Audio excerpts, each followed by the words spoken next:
Right, sir. Over to you, Satyagan. Thank you, Srinivas. Namaste, everyone. We'll start with pranamams to gurus and acharyas, and let's begin by offering our humble pranamams to the revered gurus and acharyas who have illuminated our path with their wisdom and guidance. We bow to Adi Shankaracharya, Paramacharya, and all the great seers of Sanatana Dharma, and a special pranamam to His Holiness Sri Shankara Vijayendra Saraswati Swami, whose vision and dedication inspire us to stay committed to Dharma and carry forward the legacy of our ancient traditions. And a warm welcome to all the devotees, teachers, students, and today's special esteemed guests who have joined us this morning. And your participation exemplifies your dedication to preserving and nurturing the principles of Sanatana Dharma for the generations to come. I'll quickly highlight the program details now. What we'll be doing is we'll begin with the chanting of slokas and stotras, beautifully rendered by our talented students who are always guided by our devoted teachers.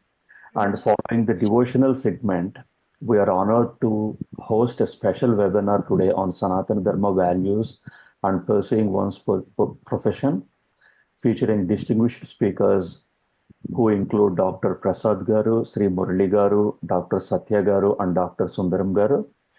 These insightful sessions will help us explore the profound connection between dharmic values and our professional lives, providing practical guidance for modern challenges. Additionally, we'll share a preview of our planned events for 2025, allowing us to discuss how we can collectively organize and participate in the upcoming year's initiatives. And we are deeply grateful to each of you and your continued devotion and enthusiasm. And together, let's honor the vision of our great Acharya and work towards passing these dharmic values to the next generation. Let's now begin the program.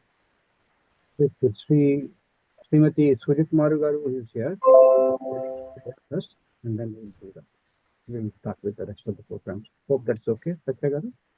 Thank you, sir. Over to you, sir. Namaste, everyone. Ganesha Pancharatnam. Mudakarattamodakam sada vimukti sadhakam kaladharavatam sakam vilasilokarakshakam anayakaikanayakam vinashite bhadaityakam natashubhashunashakam namamitam vinayakam nate tarati bhikaram navodhitarkabhaswaram namatsurari nirjaram natadhika padurdharam Sureshwaram, Nidhishwaram, Gajeshwaram, Ganeshwaram, Maheshwaram, Tamastraye, Paratparam, Nirantaram. Samastaloka Shankaram, Nirasta Daitya Kunjaram, Dare Tarodaram, Varam Vare Bhavaktram Krupakaram, Kshemakaram, Mudakaram, Yashaskaram, Manaskaram, Namaskrutam, Namaskaromi Bhaswaram. Akinchanaartimarjanam chirantanokti Purari Purvanandanam Surari Garvacharvanam Prapanchanashabhishanam Dhananjayadi Bhushanam Kapoladhanavaranam Bhaje Puranavaranam Nidantakanti Dantakanti Mantakanti Katmajam Achintya Rupamantahina Mantaraya Krundanam Rudantare Nirantaram Vasantameva Yoginam Tamekadantameva Tam Vichintayami Santatam Mahaganesha Pancharatnamadarena Yonvaham Prajalpati Prabhatake Hudismaran Ganeshwaram Arogatam Adoshatam Susahitim Suputratam Samahitayurastabhutim Abhyupaiti Sochirat Mabhyupaiti Sochirat Mabhyupaiti Sochirat. Thank you. Thank you, Sujitkumar Garu. For the benefit of everyone, she is almost like my guru. We learned Stotra Parayanas from Sri our Guru in Mani Akila Garu in US. Thank you very much, Suryakumari Garu, for taking time. And over to you, Satya Garu, to take the rest of the program.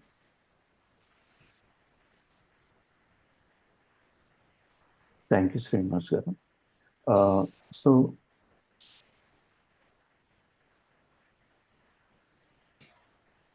we have Moksha Surisetti Garu, Srinivas Garu. So is this child singing Suprabhatam now? Or shall I proceed as per our scheduled sheet? Is your call only? You're running. Yeah. We will ask. We'll ask Moksha Surisetti Garu to.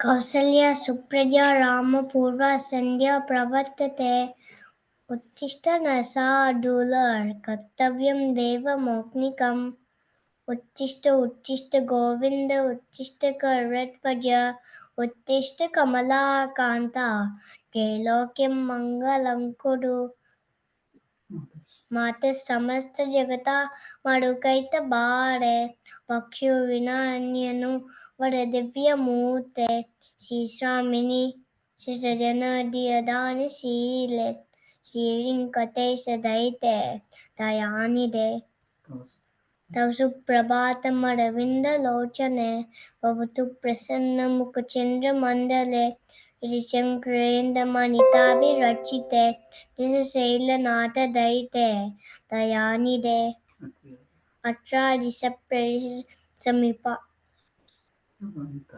समन्ता आकाश सिंधु कमलानि आदाय फार युगमत्रे तुम्रपन्नाः चैत्रादिशेखर विभो तव Suprabhatam. That is all she'll be singing today, Srinivas Garu. Okay. Dhanyawadalu. Namaste. Namaste.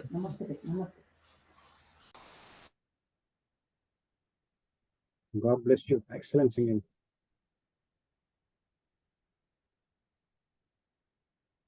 So our next participant is Pidaparthi Garu from New South Wales. Saundarya Lahari.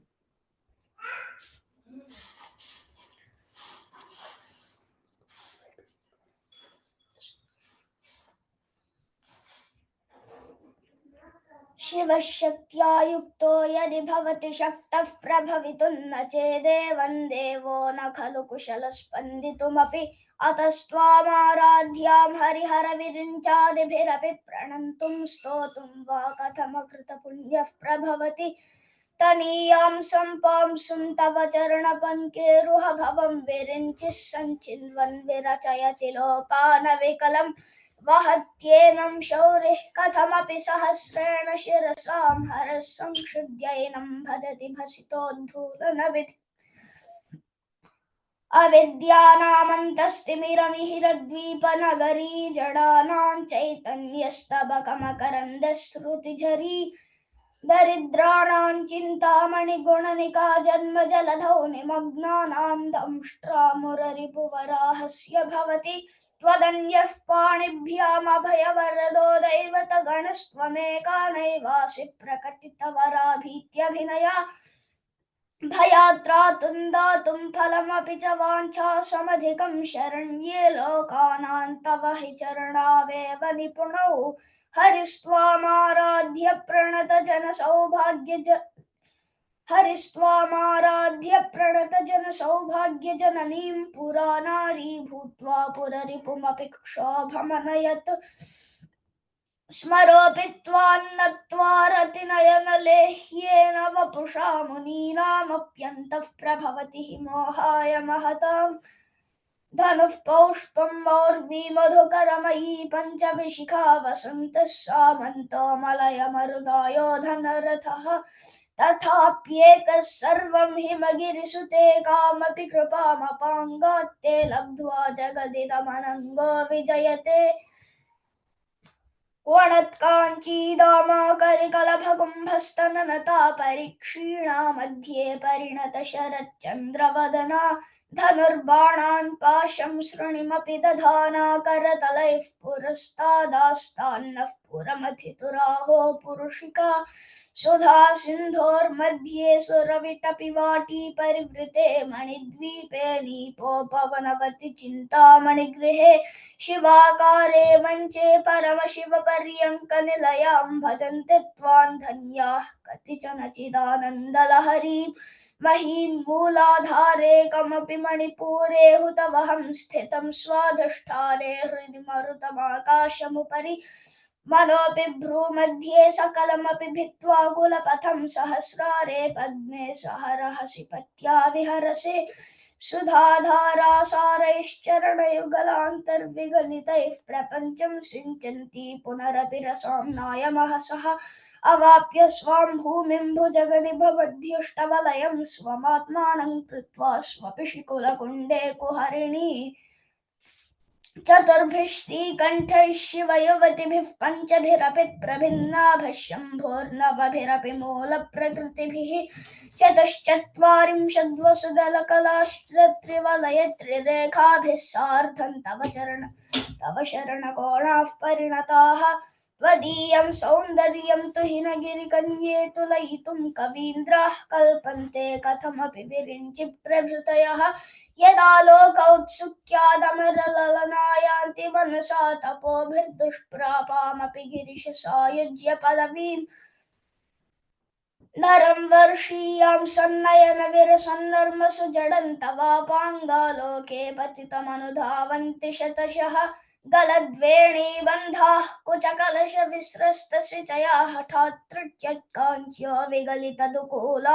युवतयः क्षेतौ षट्पञ्चाशद्विसमधिकपञ्चाशदुके हुताशे द्वाषष्टिश्चतुरधिकपञ्चाशदनिले दिवि द्विषट्त्रिंशन्मनसि च चतुष्षष्टिरिति ये मयूखास्तेषामप्युपरि तव पादाम्बुजयुगम् शरज्योत्स्ना शुद्धां शशियुतजटाजूटमकुटां वरत्रासत्राणस्फटिकघटिका पुस्तककरां सकृन्नत्वा नत्वा कथमिव सतां सन्निदधते मधुक्षीरद्राक्षा मधुरीणाः फणितयः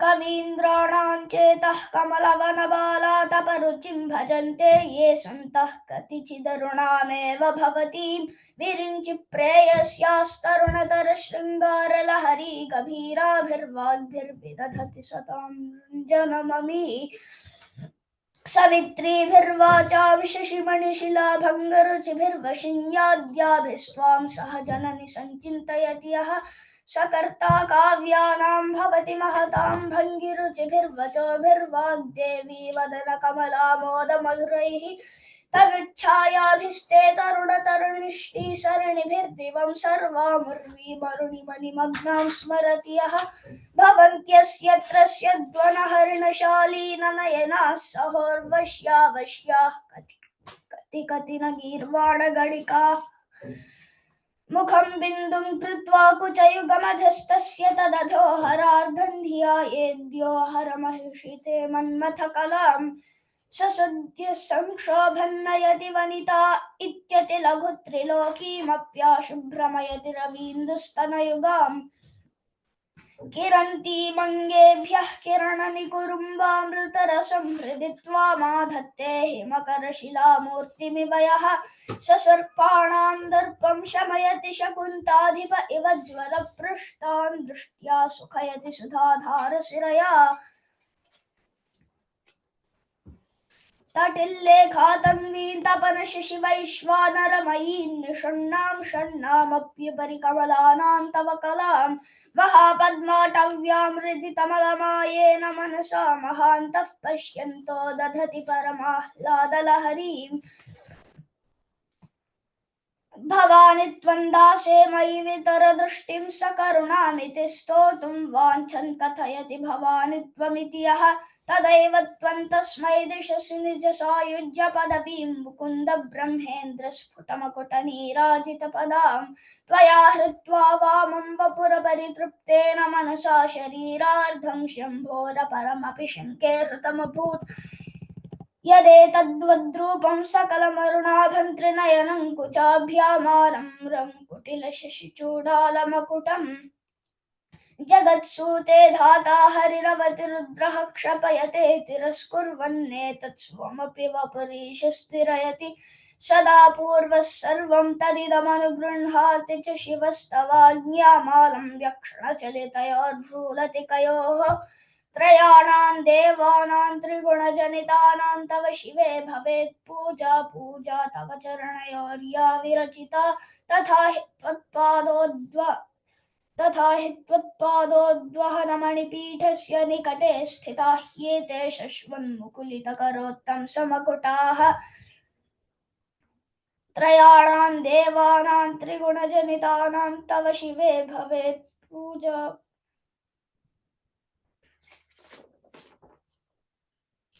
विरिञ्चिः पञ्चत्वं व्रजति हरिराप्नोति विरतिं विनाशङ्कीनाशो भजति धनदो याति निधनं वितन्द्री माहेन्द्री विततिरपि सम्मीलितदृशा महासंहारेऽस्मिन् विहरति सति त्वत्पतिरसौ जपो जल्पः शिल्पं सकलमपि मुद्रा विरचना गतिः प्रादक्षिण्यक्रमणमशनाद्याहुतिविधिः प्रणामः संवेशः सुखमखिलमात्मार्पण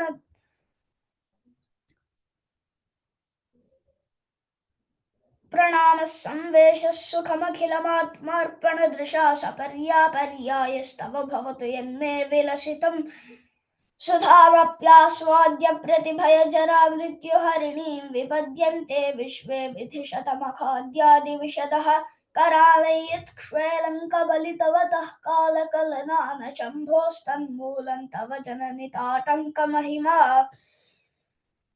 किरीटं वैरिञ्चं परिहर पुरः कैटभभिदः कठोरे कोटीरे स्खलसिजहि जम्भारिमकुटं प्रणम्रे श्वेतेषु प्रसभमुपयातस्य भवनं भवस्याभ्युत्थाने तव परिजनोक्तिर्विजयते स्वदेहोद्भूताभिर्घृणिभिरणिमाद्याभिरभितो निषेव्ये नित्ये त्वामहमिति सदा भावयति यः किमाश्चर्यन्तस्य त्रिनयन समृद्धिं तृणयतो महासंवर्ताग्निर्विरचयति नीराजनविधिम् चतुष्षष्ट्या तन्त्रैः सकलमतिसन्धाय भुवनं स्थितस्तत्तत्सिद्धिप्रसवपरतन्त्रैः पशुपतिः पुनस्त्वन्निर्बन्धादखिलपुरुषार्थैकघटना स्वतन्त्रं ते तन्त्रं क्षितितलमवातीतरदिदं शिवशक्तिः कामः क्षितिरथरविशीतकिरणस्मरोऽहं सशक्रस्तदनु च परामारहरयः अमीहृल्लेखाभिस्त्रिसृभिरवसानेषु घटिता भजन्ते वर्णास्ते तव जननि नामावयवताम् स्मरयोनिर्लक्ष्मीं त्रितयमिदमादौ तव मनोर्निधायैके नित्ये निरवधि महाभोगरसिकाः भजन्ति त्वां चिन्तामणिगुणनिबद्धाक्षवलया शिवाग्नौ जुह्वन्नस्सुरभिकृतधाराहुतिशतैः शरीरं त्वं शम्भो शशिमिहिरवक्षोरुहयुगं तवात्मानं मन्ये भगवति नवात्मानमनघम् अतः शेषशेषीत्ययमुभयसाधारणतया स्थितः सम्बन्धो वां समरसपरानन्दपरयोः मनस्त्वं व्योमत्वं मरुदसि मरुत्सारथिरसि त्वमापस्त्वं भूमिस्त्वयि परिणता यान्नहि परं त्वमेव स्वात्मानं परिणमयितुं विश्ववपुषा चिदानन्दाकारं शिवयुवति भावेन बिभृशे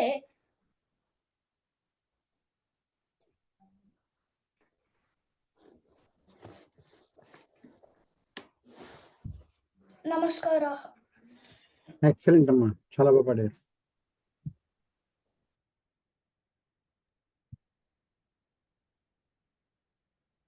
Next in the queue is the activity is Vishnu Shatpati Stotram by Sai Ananya Kodiri Garu and team.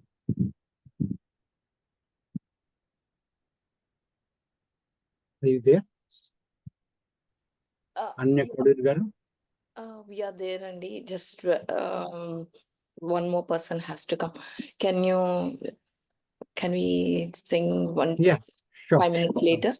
Is it fine? Let us see if others are available. Okay. Just give me 2 minutes. I'll confirm. Meanwhile, if there is any person is available, means Sure, can. sure. you can- Understood. Thank you. Aditya Kaimal Garu, are you there? Aditya? Yes. Yeah, go ahead. Satya Garu, I will be stepping out for a second, 2 minutes and back. Sure.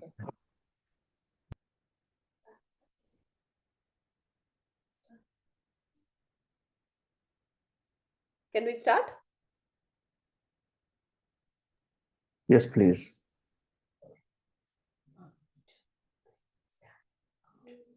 Guru Brahma, Guru Vishnu, Guru Devo Maheshwara, Guru Sakshat Parabrahma, Tasmai Shri Gurave Namaha. Jaya Guru Omkara, Jaya Sadguru Omkara, Om Jaya Guru Omkara, Jaya Sadguru Omkara, Om Brahma Vishnu Sadashiva, Hara Hara Hara Hara Mahadeva, Brahma Vishnu Sadashiva, Hara Hara Hara Hara Mahadeva. Jaya Guru Omkara, Jaya Sadguru Omkara, Om Sadguru Omkara, Om Sadguru Omkara, Om Sadguru Omkara, Om Muttu Krishna, Murali Krishna, Mohana Krishna, Va Va Va. Muttu Krishna, Murali Krishna, Mohana Krishna, Va Va Va. Gopi Krishna, Gopala Krishna, Radha Krishna, Va Va Va. Gopi Krishna, Gopala Krishna, Radha Krishna, Va Va Va. Chinni Krishna, Venna Krishna, Udupi Krishna, Va Va Va. Chinni Krishna, Venna Krishna, Udupi Krishna, Va Va Va. Gopi Krishna, Gopala Krishna, Radha Krishna, Va Va Va. Gopi Krishna, Gopala Krishna, Radha Krishna, Va Va Va. Muttu Krishna, Murali Krishna, Mohana Krishna, Va Va Va. Muttu Krishna, Murali Krishna, Mohana Krishna, Ra Ra Ra. Gopi Krishna, Gopala Krishna, Radha Krishna, Va Va Va. Gopi Krishna, Gopala Krishna, Radha Krishna, Va Va Va. Chinni Krishna, Venna Krishna, Udupi Krishna, Ra Ra Ra. Chinni Krishna, Venna Krishna, Udupi Krishna, Ra Ra Ra. Gopi Krishna, Gopala Krishna, Radha Krishna, Va Va Va. Gopi Krishna, Gopala Krishna, Radha Krishna, Va Va Va. Muttu Krishna, Murali Krishna, Mohana Krishna, Va Va Va. Radha Krishna, Ra Ra Ra. Udupi Krishna, Va Va Va.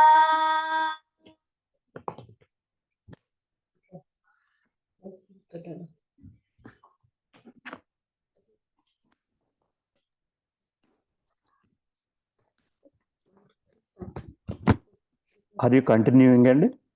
Yes.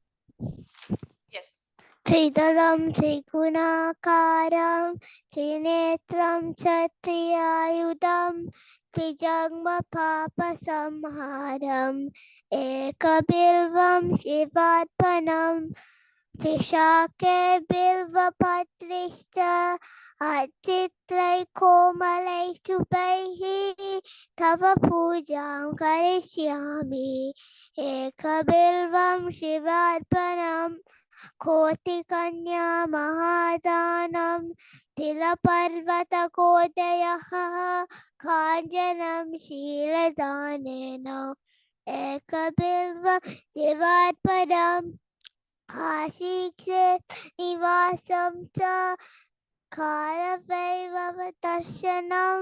प्रयागे वादवं दृष्ट्वा एकबिल्वं शिवार्पणम् इन्दुवारे व्रतं स्थित्वा निराहारो महेश्वरा नक्तं हौष्यामि देवेश एकबिल्वं शिवार्पणं रामलिङ्गप्रतिष्ठा च वैवाहिककृतं तदा शाकानिजसन्धानम् एकबिल्वं शिवार्पणम् अकन्दबिल्वपत्रं च आयुधं शिवपूजनं कृतं नाम सहस्रेण एकबिल्वं शिवार्पणम् उमया सह देवेश नन्द्यावरवेवजा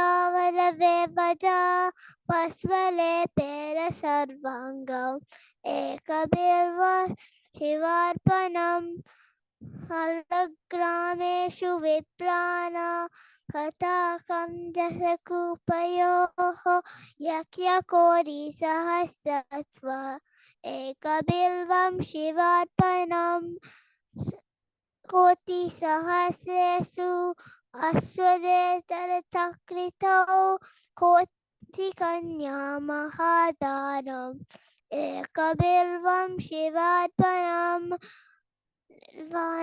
दर्शनं पुण्यं सपश्यनं पापनाशनम् अघोरपापसंहारम् एकबिल्वं शिवार्पणम् स्तवेन पातेषु ब्रह्मस्तावरमुच्यते अनेकवदकोष्ठिना एकबिल्वं शिवार्पणम्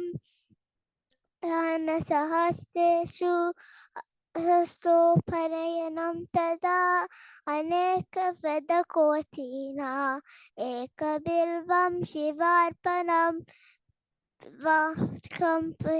पुण्यं यपते शिवसन्निधौ शिवलोकमहाक्रोति एकबिल्वं शिवार्पणम्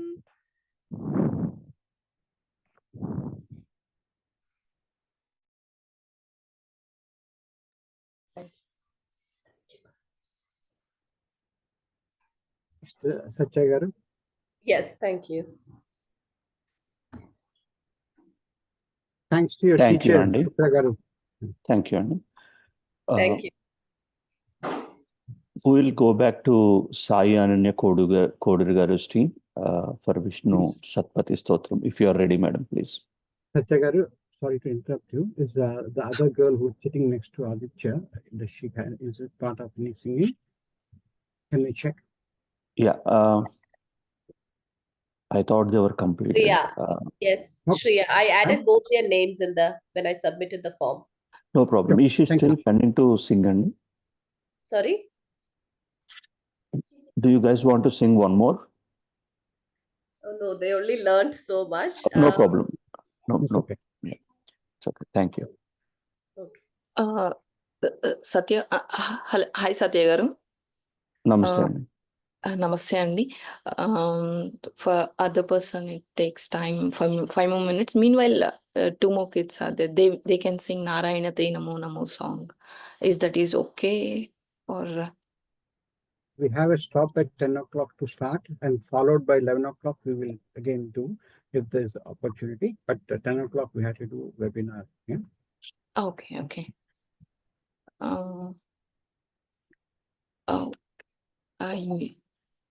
We need 5 more minutes. Okay. Join. So if the other person is ready, let us give the opportunity. Yeah.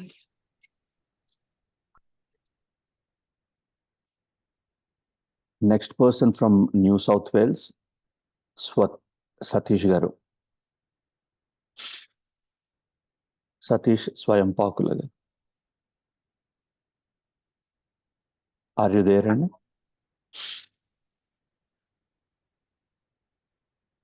As for the time, they are supposed to be at 9:40. Yeah. In 10 more minutes, they will be here. Okay. Who else is there? Aditya. Aditya Kaimal Garu and Shreya Sahukara. 9:30 somebody will be here. Lakshmi. Namaste Srinivas garu. Namaste అండి. Aditi Jainoji అని చెప్పి 9:25 time ఇచ్చారు. Aditi అండి. Yeah, 9:30 you can start. Yeah, you can start అమ్మా. Aditi start చేయండి. చేయండి. Thanks అండి.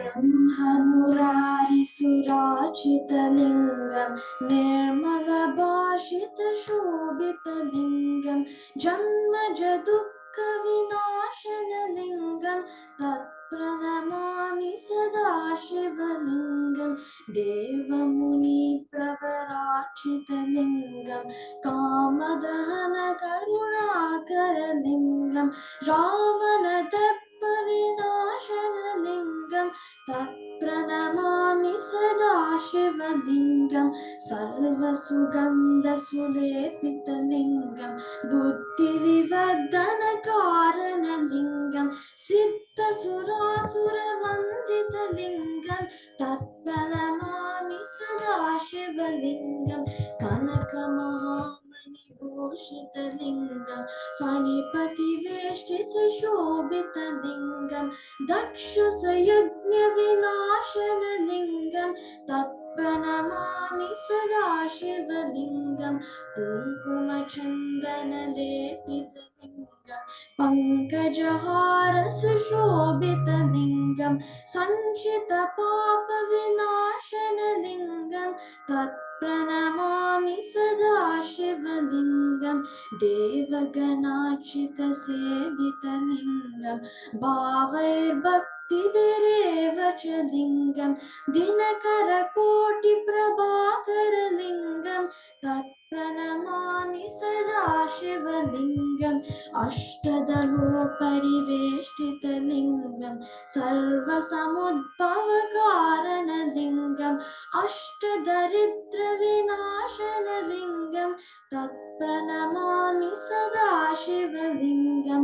सुरगुरुसुरवरपूजितलिङ्गं सुरवनपुष्पसदाचितलिङ्गं परात्परं परमात्मकलिङ्गं तत्प्रणमामि सदा शिवलिङ्गम् लिङ्गाष्टकम् इदं पुण्यं यः पठेत् शिवसन्निधौ शिवलोकमवाप्नोति शिवेन सह मोदते।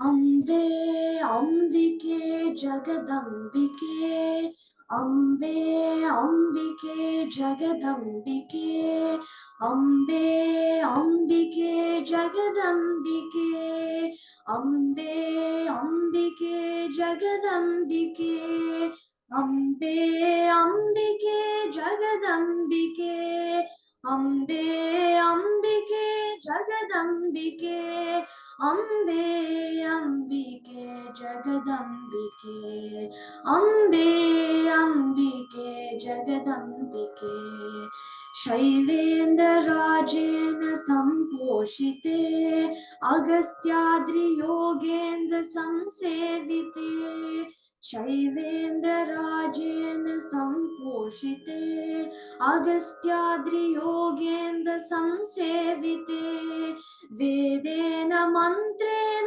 संघोषिते विपञ्चामृदङ्गेन आनन्दिते वेदेन मन्त्रेण संघोषिते विपञ्चामृदङ्गेन आनन्दिते अम्बे अम्बिके जगदम्बिके अम्बे अम्बिके जगदम्बिके अम्बे अम्बिके जगदम्बिके अम्बे अम्बिके जगदम्बिके धर्माम्बिके देवी बालाम्बिके पवित्रात्मिके ब्रह्मणात्मिके धर्माम्बिके देवी बालाम्बिके पवित्र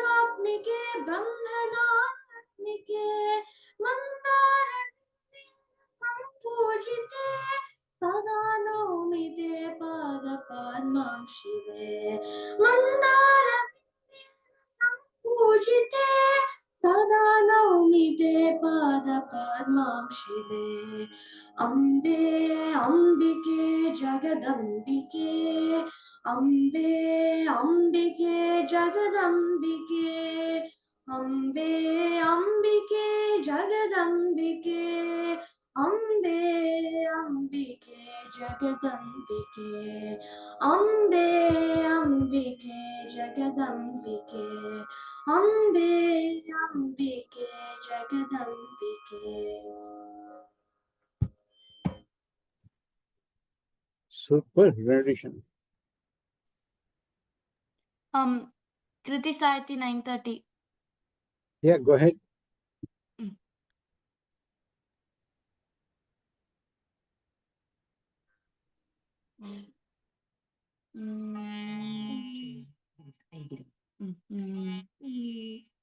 ऐगिरि नन्दिनि नन्दित मेदिनि विश्व विनोदिनि नन्दनुते गिरिवर विन्ध्य शिरोदिनि वासिनि विष्णु विलासिनि जिष्णुनुते भगवति हेसिति कंठ कुटुम्बिनि भूरि कुटुम्बिनि भूरि कृते जय जय हे महिषासुरमर्दिनि रम्यकपर्दिनि शैलसुते सुरवरवर्षिणि दुर्धरदर्शिनि दुर्मुखमर्षिणि हर्षरते त्रिभुवनपोषिणि शङ्करतोषिणि निर्विषमोषिणि घोषरते धनुजनिरोषिणि धृतिसुतरोषिणि दुर्मदशोषिणि सिन्धुसुते जय जय हे महिषासुरमर्दिनि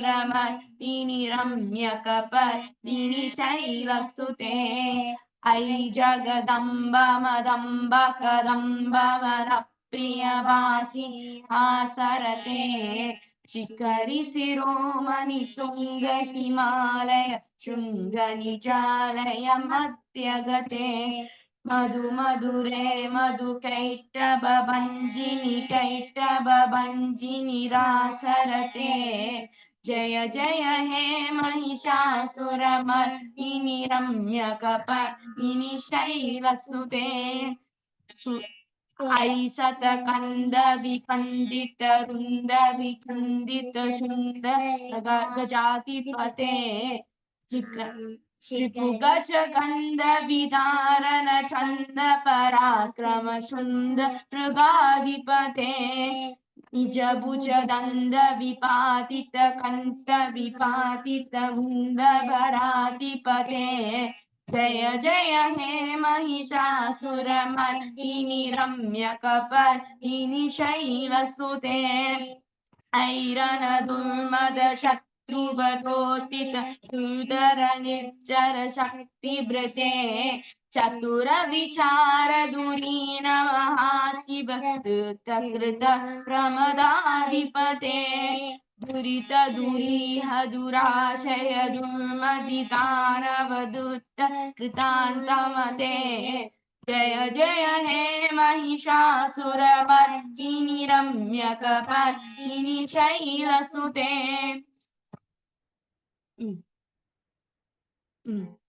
त्रिदलं त्रिगुणाकारं त्रिनेत्रं च त्रियायुधं त्रिजन्म पापसंहारम् एकबिल्वं शिवार्पणं दिं दिं दिं दिमि नटन शिवा दिं दिं दिं दिमि नटन शिवा तांडव केली विलास शिवा तांडव केली विलास शिवा नीला शिवा नीला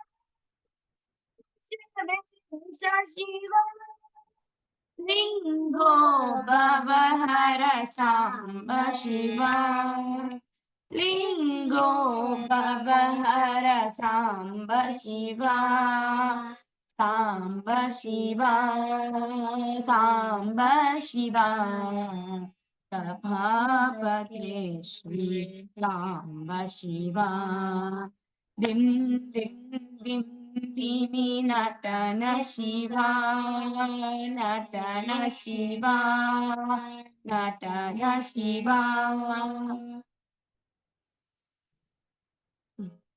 Done.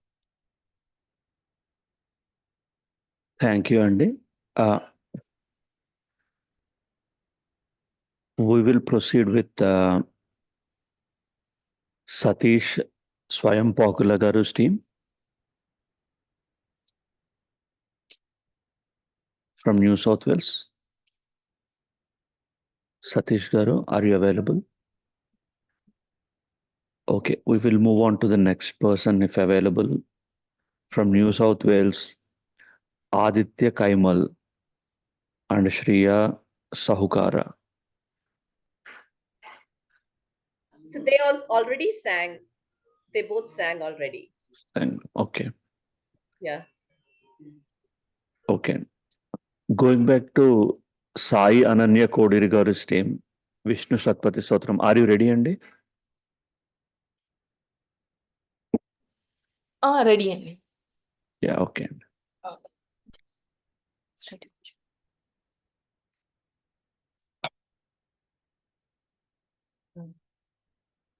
Hi, Namaste. My name is Yogeshwar. My name is Sai Ananya. My name is Jai Krishna.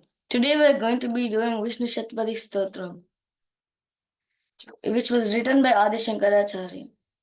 Shri Vishnu Shatpadi Stotram Avinayam Apanaya Vishnu Damaya Manaha Shamaya Vishaya Mruga Krishnam Bhutadayam Vistaraya Tare Samsara Sagarataha Divya Duni Makarande Parimala Paribhoga Satchidanande Sripati Padara Vinde Bhavabhayake Dachide Vande Satyapireda Bhagame Nadattavaham Namamakhinasvam Samudrohi Tarangaha Vachana Samudro Natarangaha Udrutanaga Nagabidanuja Danuja Kulamitra Mitra Shishidusте Vishte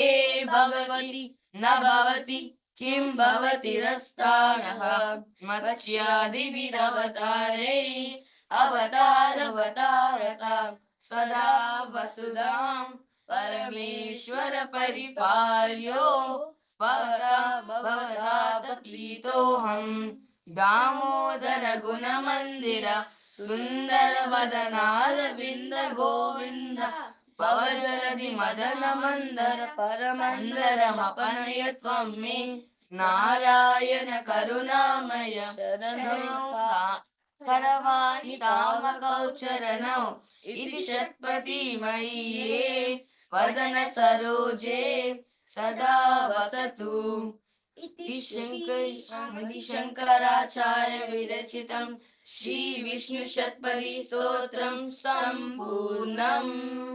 Thank you for giving us this opportunity.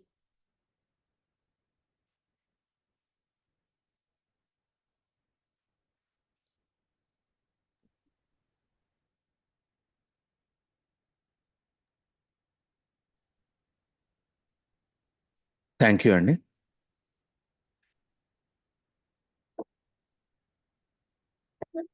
So,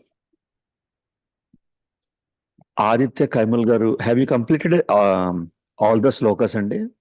Guru Brahma, Jai Guru Omkara, Muddu Krishna. Yes, Okay, they yeah, both sang okay. together, Aditya and Shriya.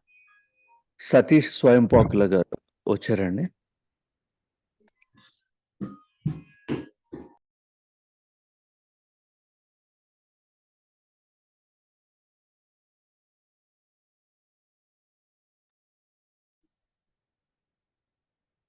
Okay, no problem. Srinivas garu, I think 10 o'clock ముందు schedule అయిన వాళ్ళందరూ పాడారండి. Okay, you check with after 11. Somebody has yes. and Sahiti Bharat if they are there. If they have the కృతి భారత్ గారు and సాహితీ భారత్ గారు ఉన్నారండి. విశ్వనాథ్ విష్ణు భట్ల గారు ఎవరు?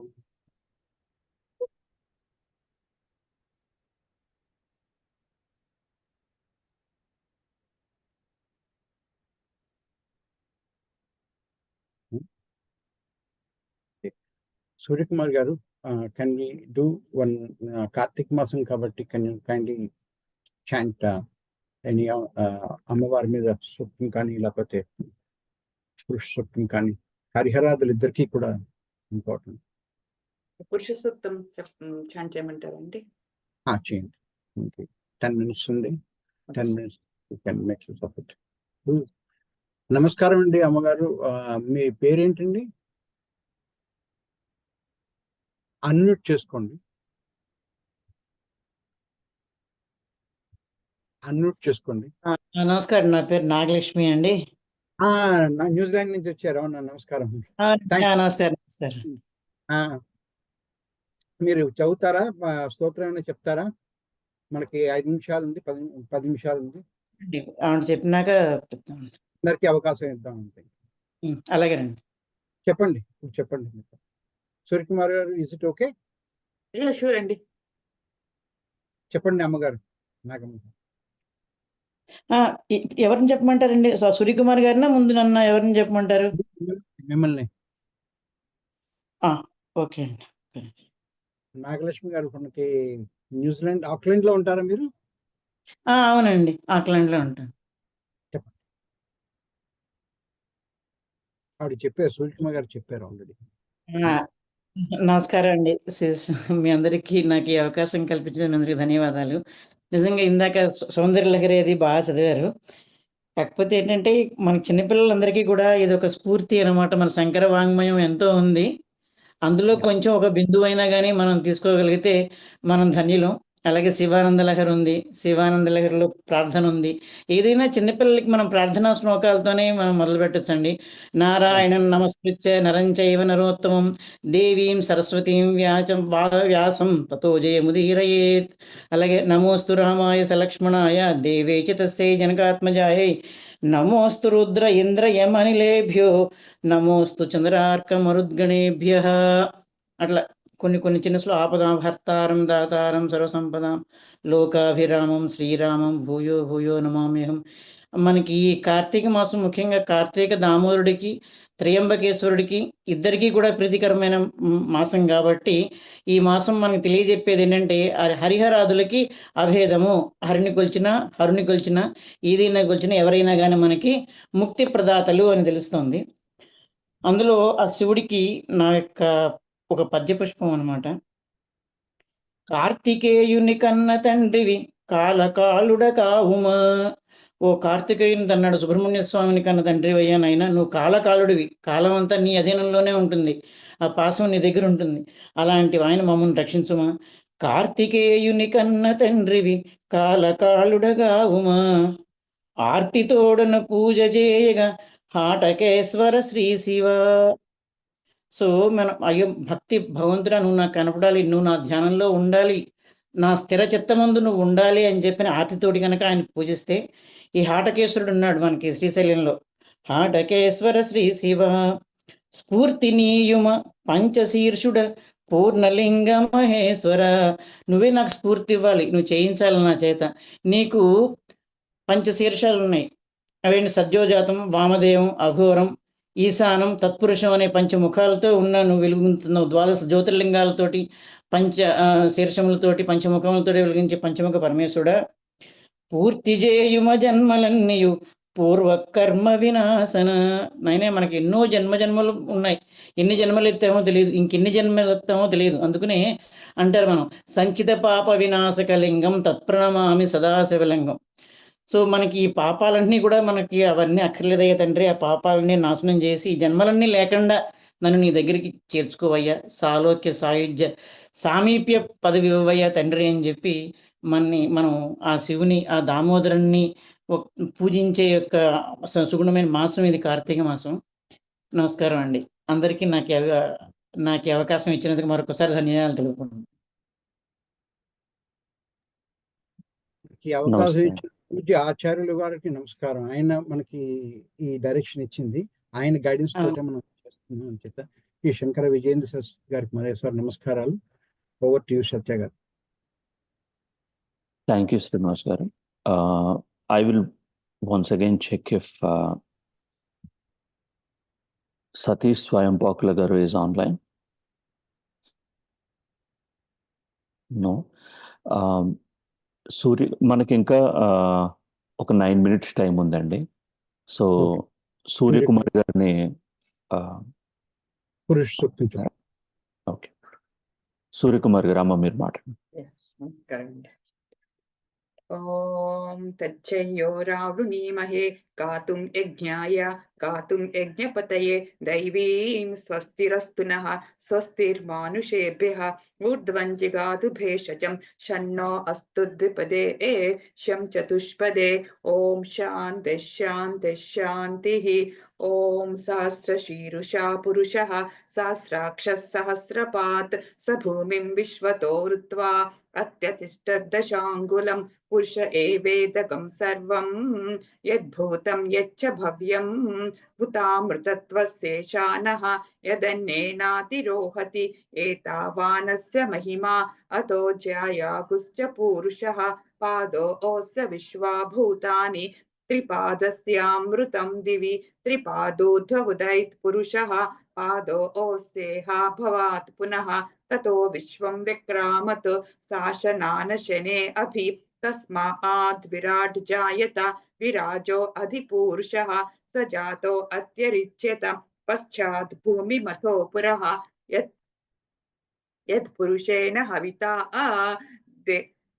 యత్పురుషేణ హవిషా దేవా యజ్ఞమతన్వత వసంతో అస్యాసీదాజ్యం గ్రీష్మ యుధ్మశ్చరద్ధవిః సప్తాస్యాసన్ పరిధయః త్రిసప్త సమిధ కృతాః దేవా యజ్ఞం తన్వానాః అబధ్నన్ పురుషం పశుం తం యజ్ఞం బర్హిషి ప్రోక్షన్ పురుషం జాతమగ్రతః తేన దేవా అయజంత సాధ్యా ఋషయశ్చ ఏ తస్మాద్ యజ్ఞాత్ సర్వహుతః సంభృతం పృషదాజ్యం పశుగుస్తాగుశ్చక్రే వాయవ్యాన్ ఆరణ్యాన్ గ్రామ్యాశ్చ ఏ తస్మాద్ యజ్ఞాత్ సర్వహుతః రుచః సామాని జగ్నిరే ఛందాగుంసి జగ్నిరే తస్మాత్ యజుస్తస్మాదజాయత తస్మాదశ్వా జాయంత ఏకే చోభయాదతః గావోః జగ్నిరే తస్మాత్ జాతా అజావయః యత్ పురుషం యదదుః తదిధా వ్యకల్పయన్ ముఖం కిమస్య కౌ బాహు కాఊరూపాదా ఉచ్యేతే బ్రాహ్మణో అస్య ముఖమాసీత్ బాహూరాజన్యకృతః ఊరు తదస్య యద్వైశ్యః పద్భ్యాగుం శూద్రో అజాయత చంద్రమా మనసో జాతః చక్షో సూర్యో జాయత ముఖాదింద్రశ్చాగ్నిశ్చ ప్రాణాద్ వాయురజాయత నాభ్యా ఆసీదంతరిక్షం శీర్ష్ణోద్యోః సమవర్తత పద్భ్యాం భూమిర్దిశశ్రోత్రాత్ తథా లోకాగుం అకల్పయన్ వేదాహమేతం పురుషం మహాంతం ఆదిత్యవర్ణం తమసస్తు పారే సర్వాణి రూపాణి విచిత్య ధీరః నామాని కృత్వాభివదన్ యదాస్తే ధాతా పురస్తాద్యముదా జహార చక్ర ప్రవిద్వాన్ ప్రదిశశ్చతస్రః తమేవం విద్వాన్ అమృతే భవతి నాణ్య పంథా అయనాయ విద్యతే యజ్ఞేన యజ్ఞమయజంత దేవాః తాని ధర్మాని ప్రథమాన్యాసన్ దేహనాకం మహిమానః సచంతే యత్ర పూర్వే సాధ్యా సంతి దేవాః అద్భ్యః సంభూత పృథివ్యైరసా ఆచ విశ్వకర్మణ సమవర్తతాది తస్య త్వష్టా విదదద్రూపమేతి తత్పురుషస్య విశ్వమాజానమగ్రే వేదాహమేతం పురుషం మహాంతం ఆదిత్యవర్ణం తమసః తమేవం విద్వాన్ అమృతః భవతి నాణ్య పంథా విద్యతే యనాయ ప్రజాపతిశ్చరతి గర్భే అంతః అజాయమానో బహుధా విజాయతే తస్య ధీరాః పరిజానంతి యోనిం మరీచీనాం పదమిచ్చంతి వేదసః యో దేవేభ్య ఆతపతి యో దేవానాం పురోహితః పూర్వో యో దేవేభ్యో జాతః నమో రుచాయ బ్రాహ్మయే రుచం బ్రాహ్మణ్ జనయంతః देवा अग्रे तदब्रुवन् यस्यैवं ब्राह्मणो विद्यात् तस्य देवा असन्वशे ह्रीं ते लक्ष्मीस्त्वज्ञौ अहोरात्रे पार्श्वे नक्षत्राणि रूपम् अश्विनो व्याप्तम् इष्टं मनिषाण अमुं मनिषाण सर्वं मनिषाण ॐ तच्चयोरावृणीमहे पातुं यज्ञाय पातुं यज्ञपतये दैवीं स्वस्तिरस्तु नः स्वस्तिर्मानुषेभ्यः ऊर्ध्वञ्चिगातु भेषजं षण्णो अस्तु द्विपदे चं चतुष्पदे ॐ शान्ति शान्ति शान्तिः हरिः ॐ श्रीगुरुभ्यो नमः हरिः ॐ धन्यवादाలు చాలా Thank- ధన్యవాదాలు. Short notice. Thank you, Surya Kumar garu. And once again, wanted to check if Satish garu is online. If not, I'll hand it over to Srinivas Varnasi garu, because our webinar is going to start in another 3-4 minutes. Okay, we can start now in terms of the introduction and things, what we are, etc., why we are doing. I'll briefly cover that before, and then we can start. And we got our panel speakers also ready, and thank you all for joining. Surya Kumar garu is Raghuram Varma garu is he here?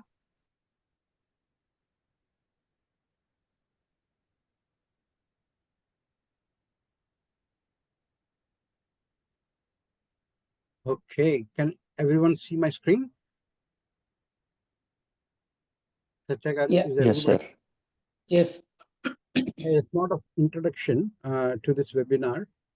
What we are, I thought, for the panel speakers who are coming here for the first time, this webinar, and for the purpose of this, is that we are a community of Kanchi Kamakoti Seva Foundation with Sanathana Dharma values, guided by Srimatam, and as per the vision of Puja Acharya, is that be the bridge for the people to come together and connect.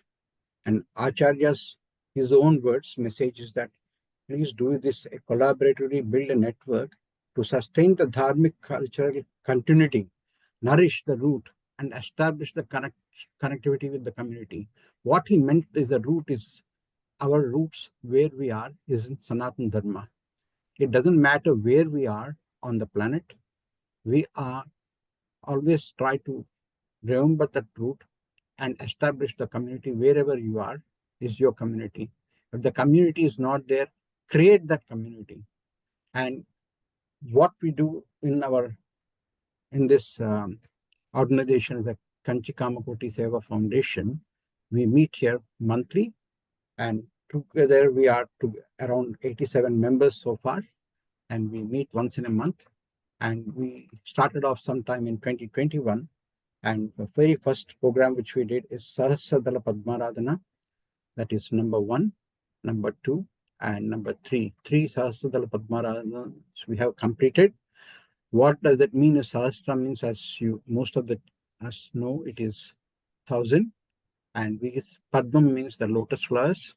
And each of the stotrams composed by Adi Shankaracharya and Sanatana and other rishis within gurus within Sanatana Dharma, those stotrams, we offer them as a lotus flower at the feet of our Puja Acharya.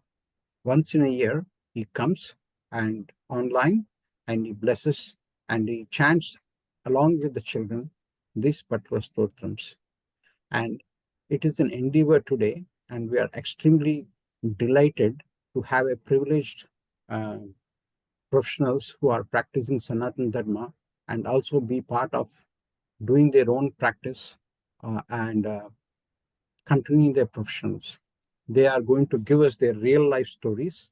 And without taking much time, I will move to the next slide, which is introduction of them. Myself is a moderator. Today I'm joined by Dr. Prasad, Director in Cardiology in the Logan Hospital, Brisbane. Sri Raghuvarma Garu, please switch on your videos. Everyone, all the panel members request you to switch on your videos. He is a multifaceted IT professional in US, New Jersey, and he started, he will give his own introduction, Sanskritam, and he is on the Upanishads, he teaches Upanishads, and he is doing the Sanskrit school. He's along with his wife, Srimati Suryakumar Garu, and we are extremely fortunate to have this couple. And I learned practically all my stotrams to start with from Mani Akala Garu, along with Srimati Suryakumar Garu, and also equally grateful to Dr. Sundaram Garu, who has been a pivotal in carrying out the Sanatana Dharma by bringing in versatile Guruji such as Puja Shanmukha Garu to Sydney, and Dr. Satya, who is anesthetics from Royal Prince Alfred. He's here today, and we are going to hear real life stories and personal experience from them. As we start, let me request the panel members to unmute themselves, and this conversation is going to be a dialogue, and it is going to be in English. Everybody is free to express their opinion. Request not to contradict each other. Please do express yourself. It is Sanatana Dharma is very vast, and it's very difficult to compose everything into 1 or 2 seminars. As Sundaram Garu has recommended, this is only a series of webinar series number 1 only. There will be quite a few series. I'm inspired by his works and his words, and he is my sole inspiration in Sydney. Over to you. I'd like to start introductions. Let me start with Suryakumar Garu and Raghuvarma Garu. Would you introduce yourself?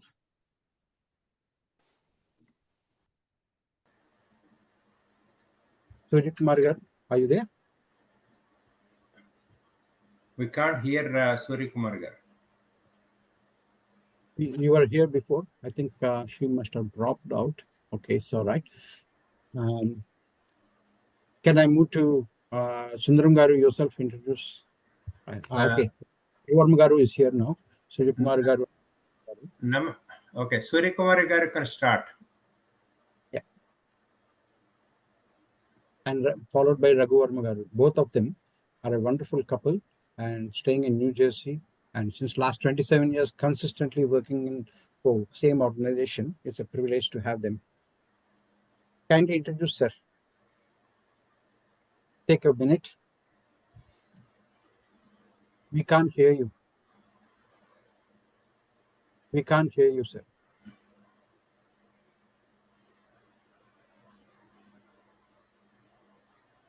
We were able to hear Suryakumar Garu earlier.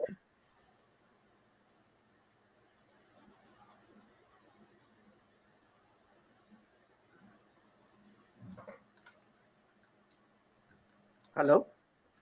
We can hear you now. Yeah, go ahead. Yeah. I cut off the headphones. My name is Raghuvarma Basavaraju. Yes, I've been living in the US for the past 30 years in Long Island, near New York City. And it's my wife, Surya. Hello, I'm Surya Kumari. I do the same thing. I live in New York, Jericho. So I know Srinivasa Garu for last 13 years. We were doing the chanting early morning, 5 a.m. And I think Srinivasa Garu used to come back from work around that time. We used to join together and chant the Parayanam. It was very nice, and then I enjoyed it a lot today. Little kids singing the Mahishasramardhani, Soundarlahari, and Tingastakam, all the slokas. Very nice. Thank you, Srinivasa Garu, for introducing us in this program. Thank you. Dr. Sundaram Garu. Good morning, everyone. My name is Dr. Sundaram Rachakonda. Actually, my full name is Kanaka Sundaram Rachakonda, but it was made Sundaram Rachakonda. Then in the hospitals, they made Sunny. So you can call me Sunny, no problem at all. I'm happy to be called because Sun is sun god, which gives inspiration to everyone when we get up in the morning. So I was involved from many years, more than 15 years in the local community here. I'm not a great Sangha Samskarta or anything, but this is my vision that we need to bring a guru to this part of the world. That was my opinion. Somehow it came from my mind, and Guruji agreed 15 years ago, and we managed to get him many times. So he came last time. He came this early part of this year. So he gave all inspiration not only to Sydney people and to all the people in Australia. So when he came in first time, he did not people did not know how a pravachanam looks like or heard like. So we gave the taste of it, and then it continued, and that's all I could do, because as an individual, as a intensive care physician working in a hospital, busy hospital like Liverpool Hospital, it is impossible to extend your cross to many other domains to look after people. This is why I said to Srinivas Garu some time ago that I won't be able to take a full-time part in KKSF activities, but once in a while I can come back like this and give whatever the experiences I gained in my life to everyone, and share my experiences and take it further. Thank you. Thank you, Sundaram Garu. Prasad Garu, would you like to go next? Good morning, everybody. My name is Prasad Salla. Going by Dr. Sundaram's lead, my full name is Veeraragha Prasad Salla. I'm called Raghu at home, but in the hospital they call me Prasad. There are some people who also call me Prasad, but I had to correct them every time they do that. I have been into this journey of Sanatana Dharma for the last few years only. I was not knowing anything about any of these things till I was 50 years of age. As luck would happen, probably I was doing some Niriswara Yagam in my life, and so the children reminded me that I need to do the Ishvara Yagam, and that's when I started getting into Sanatana Dharma. I really enjoyed it. My father, I asked him, I said, what is all this? Because he is a very religious, he's an astrologer, and he's, my forefathers were temple priests and all that. So I asked him, I said, what is this Sanatana Dharma? What is this use of doing all these things? So he told me something which I thought I'd share with you. He said, you're born with a certain debt. You made some loan in the last birth, and so you're born with a debt. You keep repaying the debt by way of diseases, miseries, and all that stuff in this birth. And if you want to, offset your debt account, then you need to have Sanatana Dharma, which is like an offset account. The offset account is going to take care of some of those loans which you're supposed to pay. And intermittently, God decides that, the payment is not enough, so he takes a balloon payment by way of hospitalization, diseases, and all that stuff. So that's my cardiologist take on the Sanatana Dharma. I really enjoyed being in it, and I've also seen the difference, that when you believe there is somebody superpower behind you, you will be very confident of doing your things in the right way. We will talk further, but I really enjoyed being a part of this group. As Dr. Sundaram said, I'm also very busy with my profession, so I try to make, to the extent possible, some time to come into this area. Thank you. Thank you, Prasad. Dr. Satya, can you please introduce yourself as well? Hello, can everyone hear me? Okay. Yeah. Okay, excellent. Hi, good morning. My name is Satya. I'm I'm my dad's son, and my dad happens to be Srinivas Varanasi, who's hosting this event.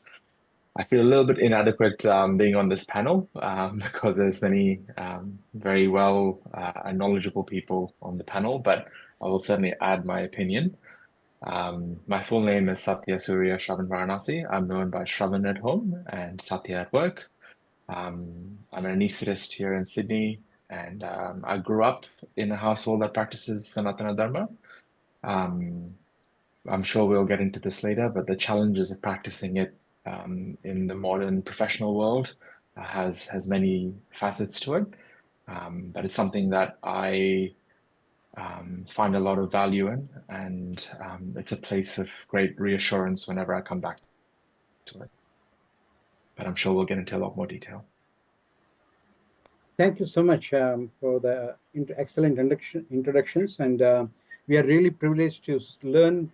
And the key objective of this webinar is to see that there's so many children we have seen chanting earlier. They want to really learn, despite being so busy in the IT profession, like Ravi Varma Garu, and extremely busy in the profession of doctors, as we have seen, how anybody can really, again, I'm putting up this particular slide so that let me know whether if you're able to see it. All these meetings you have, the challenges you have in the IT profession, the children working from home, children pulling each other, the mother and the father, yet working from home, it's a challenge, right? So how do you individually share in this particular round, like to learn and give some your challenges, top 3 challenges? I know quite a few challenges, and Sanatana Dharma, as we all know, doesn't know Adi, Majjama, Antam.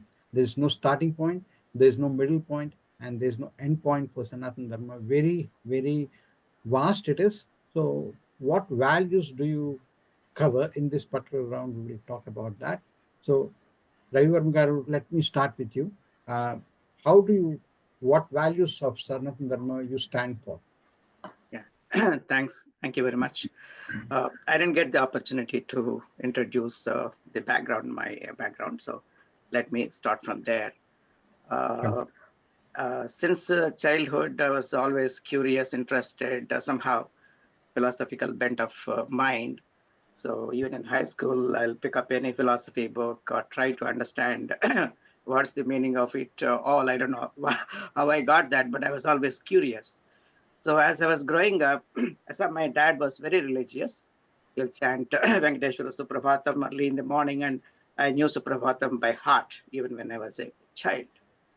But it was not logically very rational. I didn't, because we're doing puja, go to temples, and you pray to God, and with an expectation that you have problems. So you pray to God, help me, right? Or if there is an examination you want to pass, you pray to God. So that was not very rationally agreeable to me as a studying engineer. And this, how can it be that you can kind of trade with God, right? You give this and you get something back. God cannot be at that level. It has to be something deeper. So I tried to read Bhagavad Gita that age, and I knew Sanskritam. I read Sanskritam in my high school to a reasonable degree. So I was able to understand a little bit, but still through translations, the English translation, Telugu translations, they are just verbal translations. They did not give the answers I was looking for. So then I started reading all the philosophies, Western philosophies, Buddhism, and right up to Jiddu Krishnamurti. And with Krishnamurti's meetings, and that was interesting. He was saying I could understand everything he said. That was really, really eye-opener. Then as I came to the United States, some 25 years back, I don't know why and how, I suddenly got, again, my interest back in Sanskritam, this time much deeper.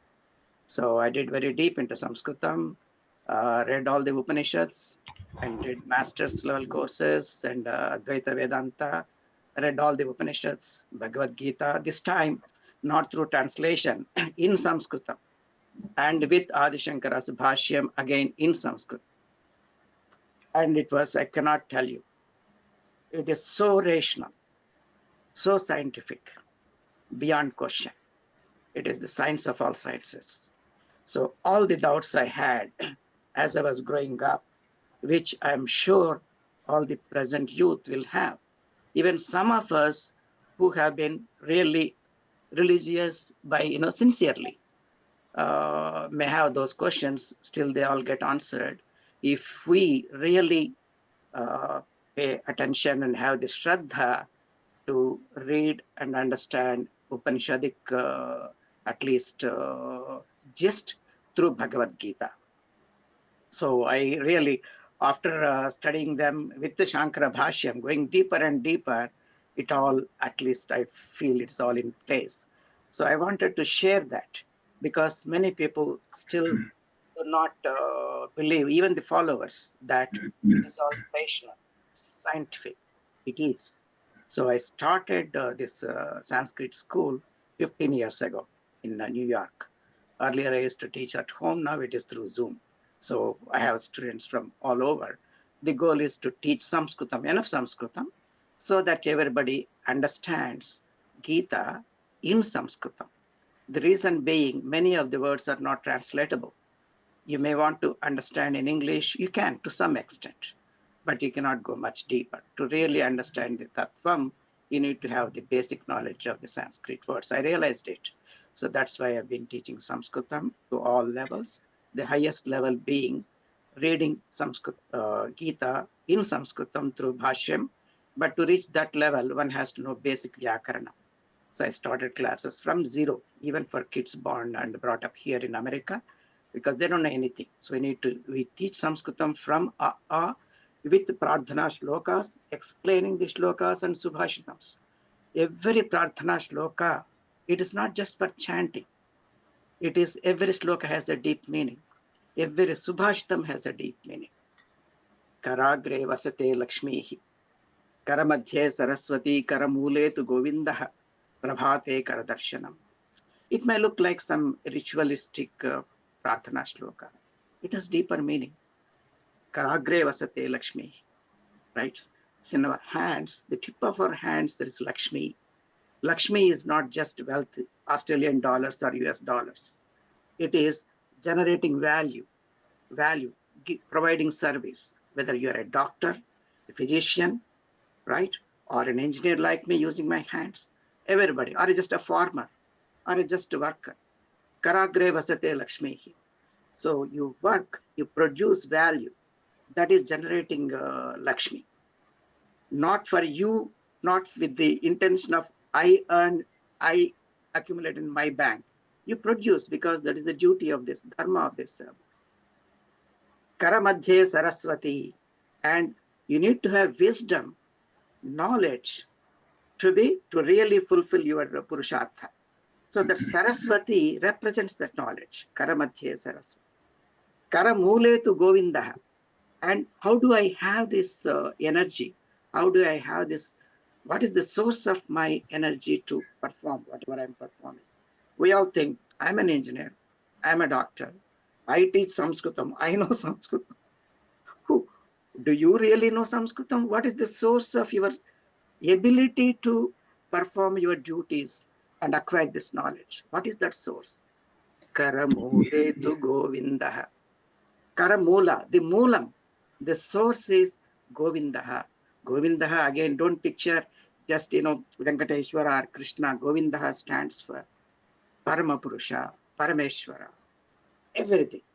So that is the source of the universe, the source of me talking here, the source of you listening to me.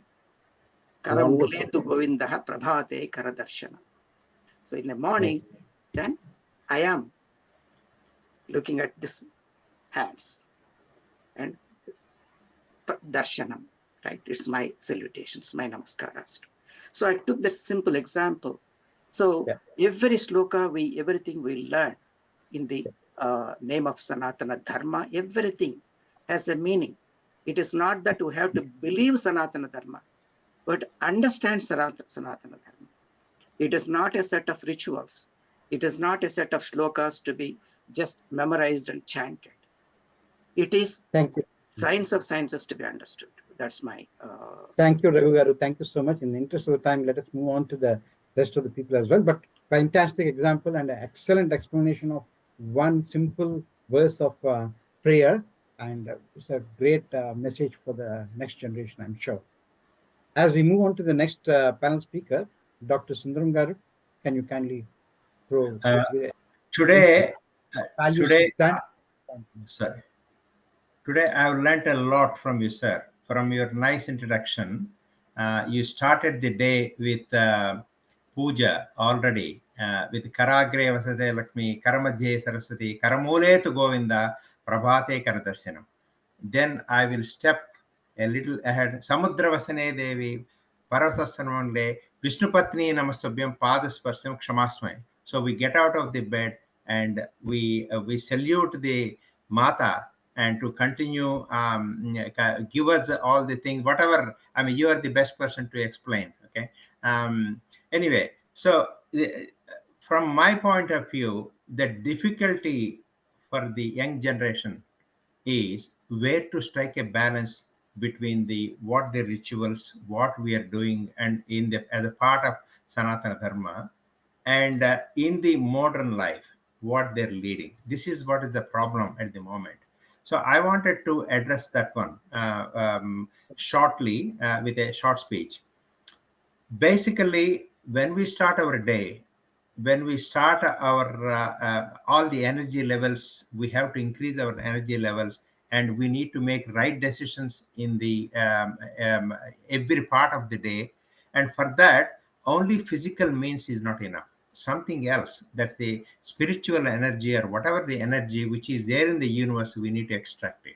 So that energy should be extracted by everyone in whatever form of prayer we are going to do. We should do that. It doesn't matter whether you are a Brahmin, Vaisya, Kshatriya, Sudra. It doesn't matter. It has got nothing to do with religion. Everybody has to get up early in the morning, at least make an attempt to start before the sun rises, and then start doing your prayer, whatever you have been told by your predecessors, and then practice it. If it is Brahma Upadesam done by your father, you have to do that. That's what is the privilege given to Brahmins. Like Kshatriyas, everybody, they got this thing. This is important to make it. Fundamentally, you start your day with your prayer and carry on through the day. And also, while going to the bed, also you pray before you go to bed, and while you get up in the middle of the night also you're praying. That means your prayer never stops. It always 24/7, it goes on inside.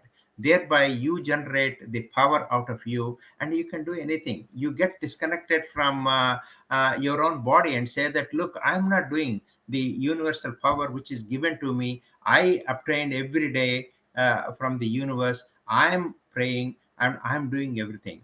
If you do that with zeal, and that solves most of the problems. You don't need big rituals. You don't need big pujas. What it needs is a important belief in what our predecessors, Shankaracharya and other people, our gurus have given, that we should do that.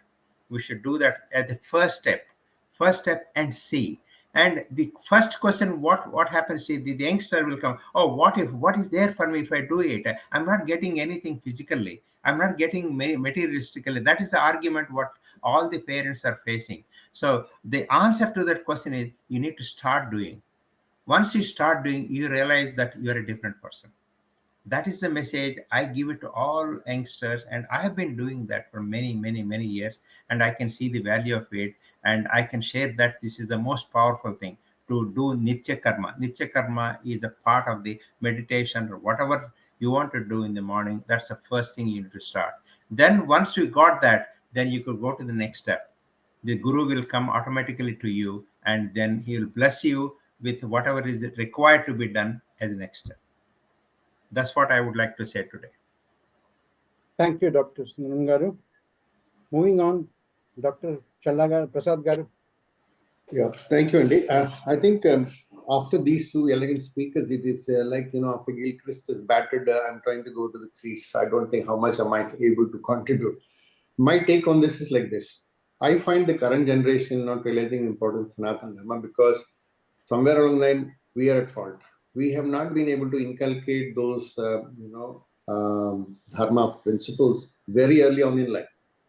The reason I say that is, when we were in class 3, class 4, and class 5, my mother used to make a point to keep all of us in 4 corners of the room. We were 3 brothers and a sister, and she would sit in the middle. And for 1 hour in the evening, after we come back from school, she would force us to chant some of these, slokas. Now, we did that inadvertently, hesitatingly, and we forgot about it. And I forgot about all these things for 40 years. Then when I started looking at it, it came back to me very easily again, and I took to it very easily. So once you want to, once you give a basic foundation when they are young, the formative years, then you can mold them. But once they are adults, it will be very difficult to convince them about trying to follow the Sanathana Dharma. So that's my take on it. I'm a practical example. I have gone through what I have gone through, but I have tried, probably did not do that enough to my children. So my children at the moment is not so much into this as I am. And I can't blame them. I was also like that when I was their age. Yes, I did not do that. I am also reminded of one Kabir Das sloka which says, "Dukh mein sumiran sab kare, sukh mein kare na koi, jo sukh mein sumiran kare to dukh kahe ko hoy." So when you have a problem, you pray God. But if you don't have a problem and you pray God, then you will never have a problem. That's the meaning of that sloka. And that's what we need to inculcate into this. Now, coming back to how do you incorporate this into your daily routine? I don't think it should be a problem. Basically, what happens is if you have the will, there is a way for that. I will give you an example. I started doing Sandhya Vandanam recently, last 3-4 years. It all started like this, that Samavedam Garu was supposed to come to my house in 2020, and because of COVID, he did not come. Then I started retrospecting, thinking, how come he came to everybody's house in Australia and he didn't come to my house? There must be something wrong with me. In that retrospection, I went to Varanasi, took a holy dip in Ganges. Then I realized I should do something more than that. Then I learned Sandhya Vandanam and started doing Sandhya Vandanam regularly.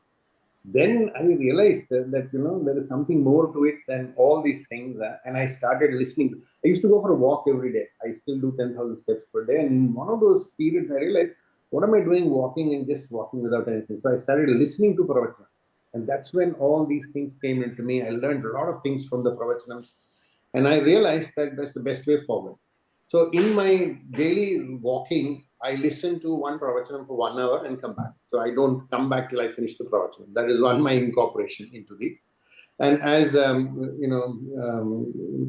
others who have spoken earlier told about the morning prayers, I have also started doing that for the last 3 years only. Not before that. I didn't know much about that. So I am very well aware of those verses and the slokas which they have chanted. But I was told that it is Karagre Vasati Lakshmi, Karamadhya Saraswati, Kalamura Sthite Gauri. That's what I have learned. But Karamula Sthite Gauri or Govinda, both of them would probably be the same. So that is fine. So I'm quite happy to say that, unless you give very basic foundation in the formative years when they are in a position to receive, it might become difficult for us to get into all these activities in the elder age group. Because what happens is there's a lot of peer pressure. They're living in a different country. They don't expose to the culture. They have a different culture which they see at school. They have a different culture at home. So in between those, they actually get sandwiched. And that's where these, community events, the Hindu festivals, all these things will probably help them to understand, to know the background of your Sanatana Dharma. And so that's where probably we should be focusing ourselves to trying to take the children to those community events, trying to tell them about it. I'll give you a little example also. I have a granddaughter in the US, and whenever I try to go, I go once in a year and try to catch up with her either in India or the US. Whenever I try to teach her something about, the Ramayana, Bharata and all that, I'm not able to put it across to her as in a position that she can receive. So I said, we will do something. We'll buy some, Amar Chitra Katha comics, which they like. So they like comics. So we said we'll introduce them to comics. So she read the comics, and then, some of these things which she asked questions, I'm not able to answer. For example, the Draupadi Vastrabharanam, she said, such bad people, why are they doing this? And you people are saying these are all gods. So that kind of thing. So one needs to be careful as to what you want to expose them to in the formative years.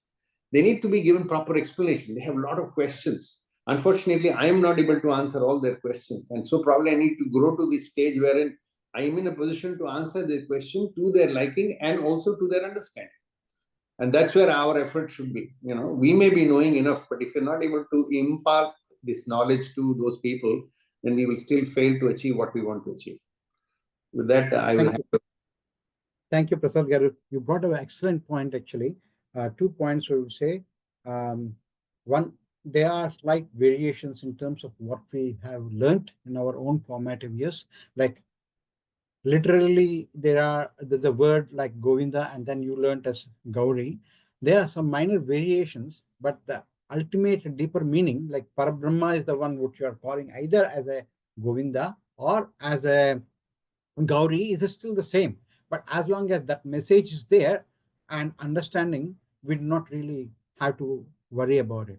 But how, the second point which you brought about is how to convince this to the next generation, because it's very difficult. If we ourselves do not understand, how are we going to bring it? Definitely, I will come back to you in the second round on this. I will let you dwell on this, all the panel speakers, how to get this message across, your own viewpoints. I will come to that. Before, let us understand and hear from Dr. Satya. Thank you. What about yourself? I'm sorry about before. My internet is, I got poor connection. So if I drop out, my apologies in advance. As I said before, it's very interesting hearing all of the points raised so far. And when people say this generation, I have this sinking feeling that they're talking about me.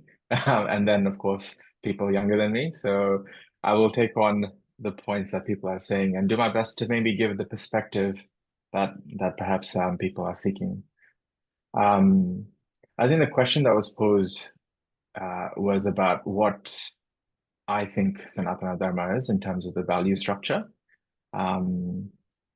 It's, I mean, even a cursory look across the internet or even our own scriptures has some mammoth definitions, and it's very hard to wrap your head around every individual point. But I think personally, for me, what it seemed to distill down to is what is the moral responsibility for us as humanity, and that's what it means to me. And I think our moral responsibility really is just to reduce suffering, whether that be for the self or for others. And then that further, for me, boils down to when reducing suffering for self is when we incorporate meditation for the health of the mind, and things like yoga and physical pursuits for the health of the body. And in terms of reducing suffering for others, that's when concepts of charity, service, ahimsa, is where those concepts come into play for me. So that's a very theoretical breakdown of what I think Sanatana Dharma is. But I think the challenge has been the practice and how to engage with these ideas in the modern world where we are all constrained with time. And we're also, I think, in a world that we sometimes lose connection because of our access to social media. I mean, this is a wonderful platform that we're sharing ideas on, but we are, and there's nothing that we can criticize about it. But how wonderful it would have been to share these ideas in person, and to actually have the ability to talk to each other after the webinar and share those ideas as well. The only point I'm trying to make there is we're generational splits, but also the ability to actually meet in person and share ideas and advice on a one-to-one basis. Look, the last thing I wanted to say before we move on, because I'm very happy to answer questions, but I'm not sure how much knowledge I have to share. Sorry, Dr. Prasad Garu, I think you, Amachita Gradas, and the different stories that we have for our children. I think one of the things that comes from there is one of the strengths of those stories is the complexity of humanity, and the ideas of evil and good aren't really as encapsulated as we may want to think that they are, and that good and bad, we may want to think that they're a monolithic type idea where there's bad over here and good over here. But a lot of it would depend on perspective. A lot of it also depends on intention and other ideas such as growth and progress also sort of come into that. So in terms of talking to the younger generation, I think the way that we can impress upon what satanadharma means is talking about it in terms of ethics and morality, and that these stories are to, of course, they are to teach, but rather to display the various emotions, the various complexities that people may face in life, and then their ability to overcome them through the specific values that we want to hold in Sanathana Dharma. I don't know if that was too broad strokes, but that's my humble opinion. Actually, yeah, those 2 points are very nice. You made 2 points I can see from your speech about whatever you spoke. How do we get this complexity simplified? Because it's a very complex subject. It is not easy, and in the current generation, it is very difficult to get people's attention. And even if you get attention, also the time which they can devote themselves or we can give to them is very limited. So how do we get this across? Yeah. And also I see that one strange phenomenon happened. Recently, we happened to attend one Satanadharma Vratam at one of our friends in the community in Sydney. So I was on a friendly talk, like what Dr. Satya mentioned about, I spoke to Dr. Sundaram Garu. He said, way back in Naimisaranyam, Sutta Mahamuni has thought about the forethought about this, how this modern generation is going to, modern times are going to change, and how do we give the same equivalent time of value or the phalam, the so-called, of doing a yajna or doing a tapas or a meditation for years together. For the times to come, they will not have this. They have already foresaw all these things, foresight. That's the reason they call them drashta. And they have invented or devised innovatively is vratam called Satanadharma Vratam, which will give the same amount of benefit. That's how they have reduced the complexity to a simplified version of doing years together yajna. If you do a simple 1 day Satanadharma Vratam is equivalent, you can get the same phalam. And like that, that is a complexity side which we can reduce. And that Vratam also today in the modern day, what 1 day Vratam of 8 hours, which rhetorically and religiously we have seen Dr. Sri Sastri Garu has done that and we have witnessed it. Now we want to do that if it had to be done at my home or somebody's home in the modern days. Can we do it in 2 hours? Can we do it in 1 hour? I don't have time. Can we do it in half an hour? This is sort of a dilemma. The situation comes when it comes to doing any ritual or a puja. But we have to address this. Some moral, like what you mentioned, some moral responsibility if we take to do this. And if it is incapacity for us beyond this forum, of course, definitely needs some thought. And it is not easy answer either. So let us come back to that. I will come back to those ones. But let us go back to the second round of going to the question side. Today I'm accompanied by Sita Garu. Sita Garu, can you also please come or unmute yourself? She has received some questions from the audience because we said that, look, we will keep some question and answer session. And she has collated all the questions from the audience and they are waiting for answers from the panel. But before that, we are, how much time we have? 20 more minutes we have approximately. We're not really want to check with you. Are you okay if the session gets extended by another 10 minutes? What is your comfort level? Varma Garu, Prasad Garu, Sundaram Garu, Satya? Sure. Yeah, okay. That's fine. Then we. This is too important to let go. Yeah.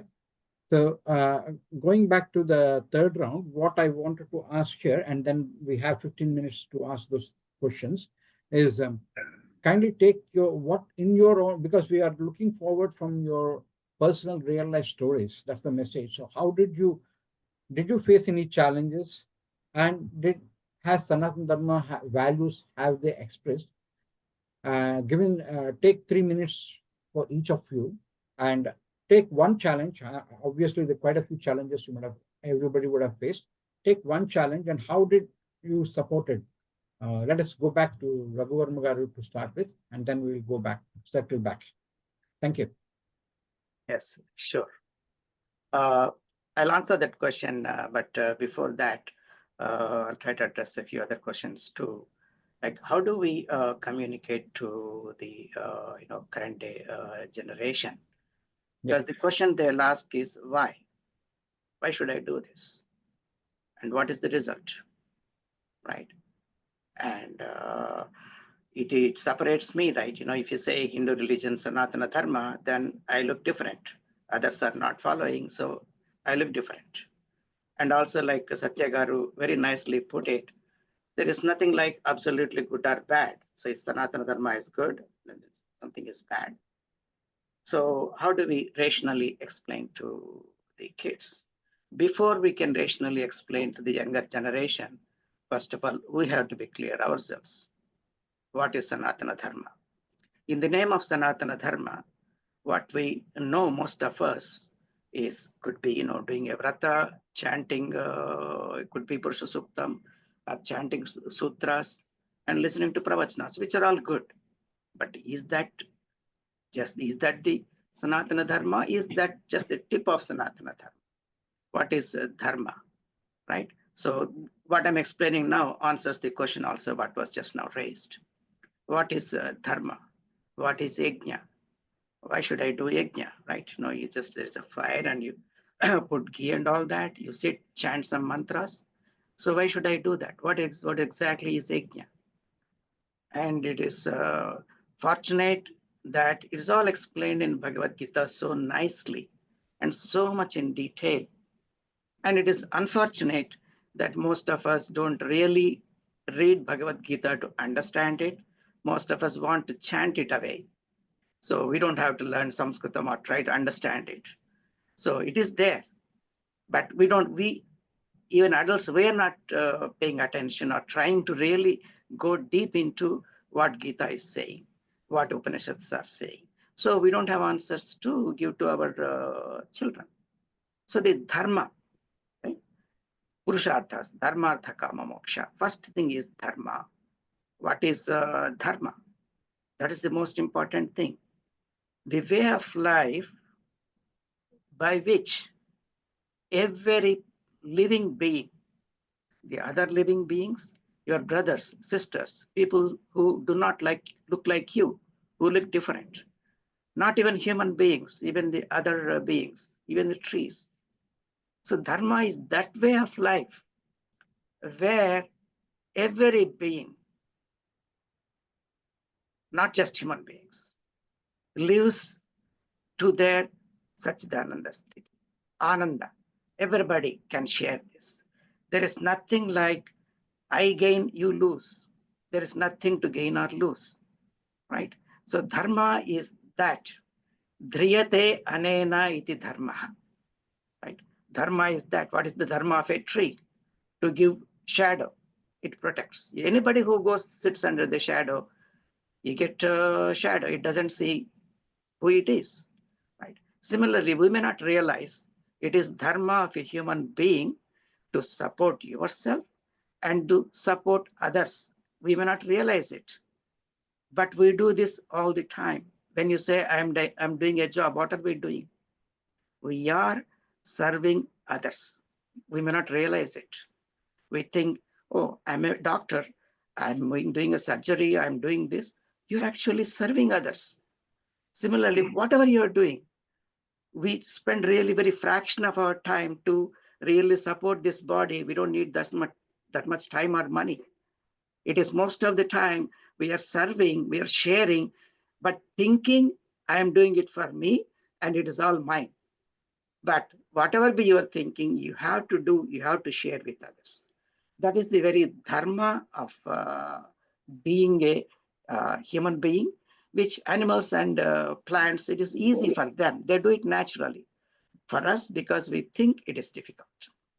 Okay, so coming to the question, what practically in situations, when you really understand the difference between our Sanatana Dharma, or I would like to call it Vedic wisdom, and other philosophies, this is the basic difference. Other philosophies and religions, I'm saying it with a deep respect, I don't mean anything. So the religions, typically what we believe, there are a set of beliefs, and you follow one religion, then you don't follow the other, as if they are like conflicting each other, right? So that's when there is a conflict. But our Sanatana Dharma, what we call Vedic wisdom, does not separate you. It makes you understand who you are, which in essence is everybody else. So if we understand Sanatana Dharma, which is the Vedic wisdom, the true message of Bhagavad Gita, the true message of Upanishads, this is separation that I am doing it. I am being heard. You praise me, I am happy. You say that, oh, Raghuvarma Garu, he gave a nice message and you send me a few lines, I'm happy. On the other hand, if there is a criticism, I'm unhappy. So what makes me happy? What makes me unhappy? What is the very source?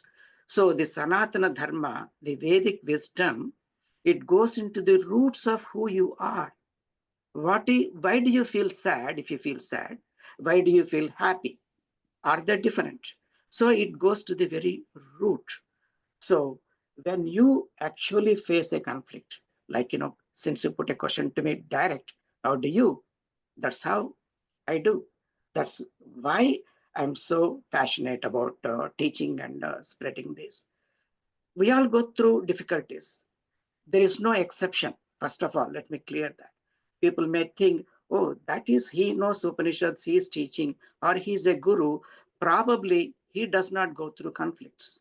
Believe me, every human being who has this sense organs, who has a mind working, goes through emotions, conflict. That is in the very nature of the mind, right? So when you really understand, so that is the beauty, I would say, beauty of our rishis.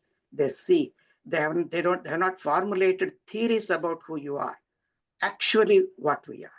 So when you have a problem, who has the problem, right? It may be like at work, somebody is, even though you did a good job, it could be a boss or a customer. Being an IT person, I deal with customers. I deal with working for a big corporation, right? Sometimes the service is delivered, but the person is angry for political reasons, whatever. Maybe he had a quarrel with his wife at home. Now he's angry, shouting at you or shouting this thing. So how do I respond to that, right? So if I am angry, if I'm upset, what is it that is being upset? If I'm happy, what is it that's being happy, right? If I have an image of myself, which I think what others think I am, so long as I have that, it is called adhyasa, the biggest subject of Brahma Sutras, and it's beautiful. So adhyasa, so we all think, I am this, I am Raghuvarma, I am this body, I have an image of myself, and you all might have developed some image of me, right? And I want to protect that. Or I'm a famous doctor, right? Everybody respects me. I have to protect that. So when somebody is attacking that, if I am that image, they're attacking the image, they're attacking me. So I feel upset, I'm angry, sad, or happy, right? So when you have this clarity, understanding, momentarily the mind will react just like any human mind, my mind too, I'm no exception. But the moment that, the sakshi, that intelligence appears, and this emotion which is coming up in terms of, that naturally subsides. I'm telling you from practical experience. This, we go through not just one example, every day, believe me, all of us go through, some of us may think, I'm sad, I go through all these conflicts. but others seem to be happy. So maybe they have something that I don't know. Believe me, everybody goes through this. Everybody goes through conflicts. That is the very nature of the mind. The beauty of Sanatana Dharma, beauty of Vedic wisdom is hitting at the root, trying to tell you who you are. And that is the most difficult thing. That's why there are 18 chapters in the Bhagavad Gita. And people may say, why there are so many Upanishads, so many shlokas? Why can't you just say in few shlokas, say, do this, like the other religions do, and finish? No, it's so hard because the subject who is investigating here is the investigated and the investigator. That is a little complex. Bottom line, to answer the question, yes, I go through as a human being with a human mind, go through all the conflicts. The conflict as it arises, it subsides naturally once this, deep understanding, and there is a deep love and happiness, ananda, which cannot be taken away by anything that can happen to this body or the image of who I think I am or who you think I am. Thank you, Raghu garu. Thank you. Wonderful. The conflict and challenges is inevitable for anyone, and how to overcome it. And like you said, one has to practice to do that. It's not that it will happen like that. Let's move on to the next speaker and understand from his perspective, what is the challenge which you have faced and how did you overcome that? That's the question which you have. Dr. Sundaram garu. You're on mute, unmute.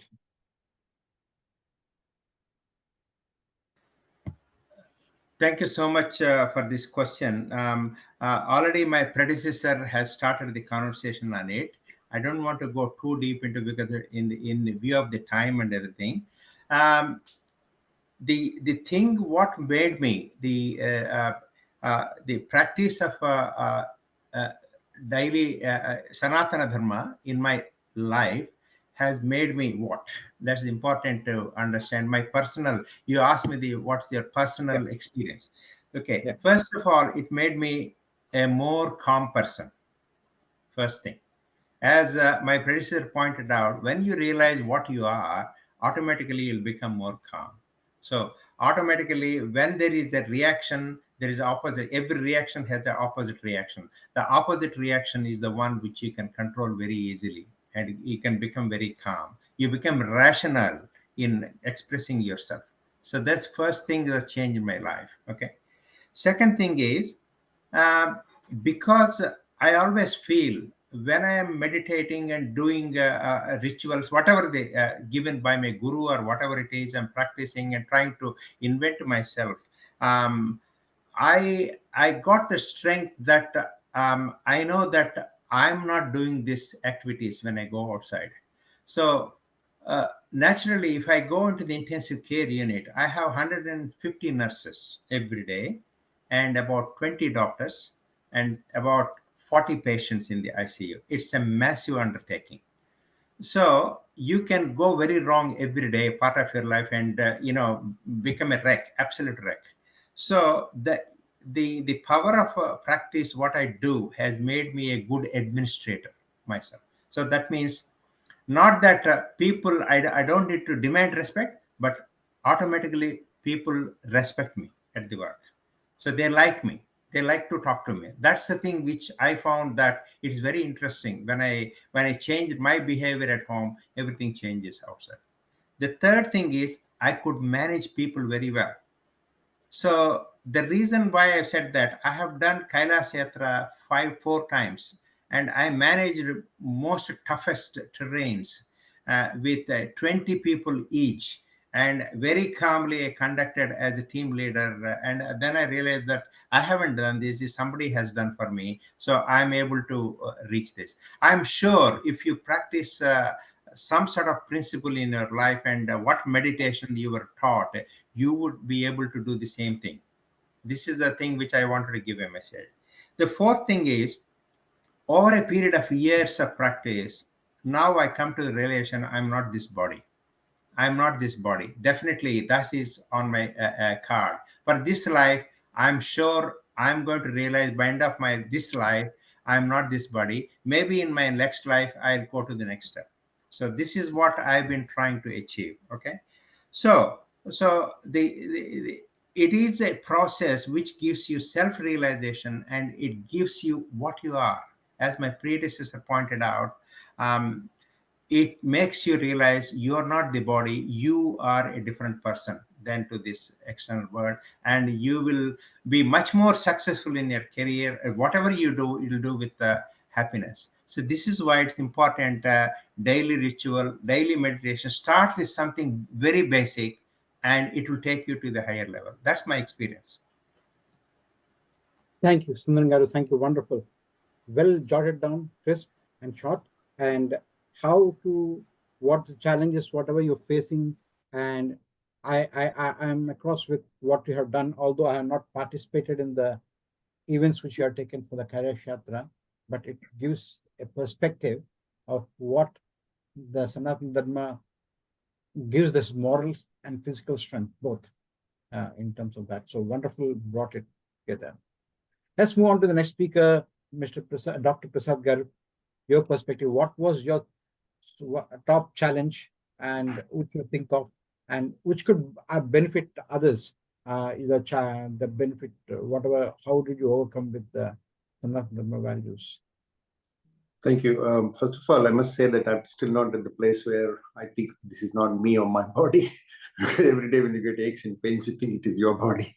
So I'm still in the journey to discover. Probably I will reach some times, some later, maybe. That's what it is. Now, extending what Dr. Sundaram was saying, that was the biggest advantage I had was, I manage a lot of people at work also. And then, I started realizing after practicing this Sanatana Dharma, I started responding rather than reacting.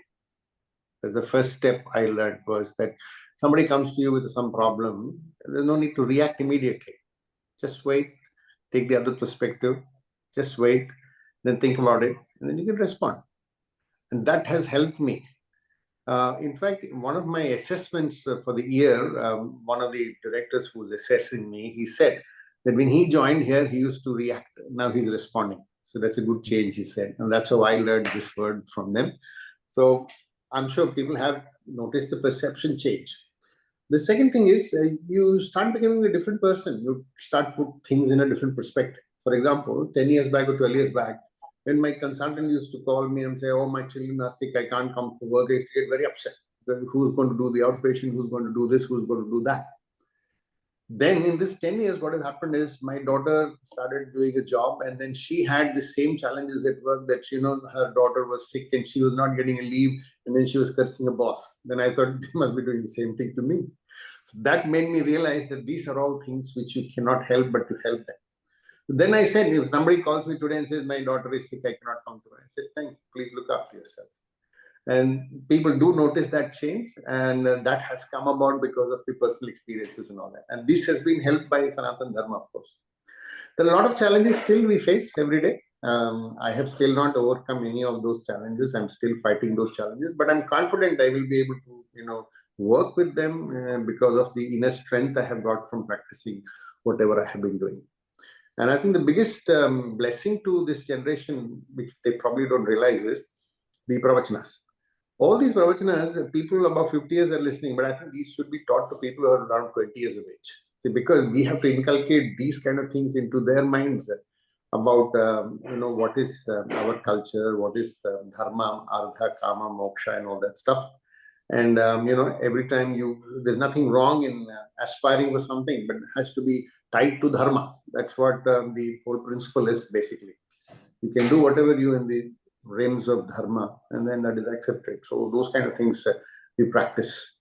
And one of the most impressive things which I learned from Bhagavad, I'm still learning from Bhagavad Gita, I can't say learn, is karmanya vadhikarasti ma phaleshu kadachana. So keep doing your work. Things will happen. We'll wait for that. Thank you. Thank you, Dr. Prasad. Well done, well said. Sorry, one thing, Prasad Garu's statement I wanted to add. My body also feels aches and pains, but I will look at the body and say that, okay, this is feeling pains, so I will treat it. And I still suffer, sir. I'm not at that level. That's what I'm saying. I'm not still at the place where Ramana Maharshi is. I'm not at that place. Wonderful. Yeah, yeah. Thank you. Very modest in what you said, Dr. Prasad Garu, and a great message about pravachanams. And in the modern day life, in IT field, I just want to add before I go to the next speakers that we always say, find conflicts about, it's a common terminology. I'm not sure in US, but in Australia and IT world, we say that divide and conquer. But in Sanatana Dharma is something like that, Loka Samasta. We don't like to hear the division, create conflicts and all those things. Because in stakeholder management, we know for a fact that when we do the analysis of a stakeholder, we know that this guy will not gel with that guy. Conflict will be happen. And if you bring them together into a room, instead of having a decision, we will having fight and disagreement and discord and dysfunctional. So it is important to divide and conquer. It doesn't mean that like British has conquered in India, divide and rule, but that is a terminology which is used. But for the people who are coming from India and who are following the Sanatana Dharma, it is very difficult to accept these so-called nuances of the IT world politics management of it.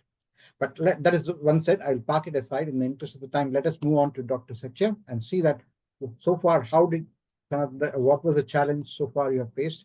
And so many challenges you might have faced, but how Sanatana Dharma was adding value. Okay, thank you. Thank you to all the speakers beforehand. That was really nice to listen to.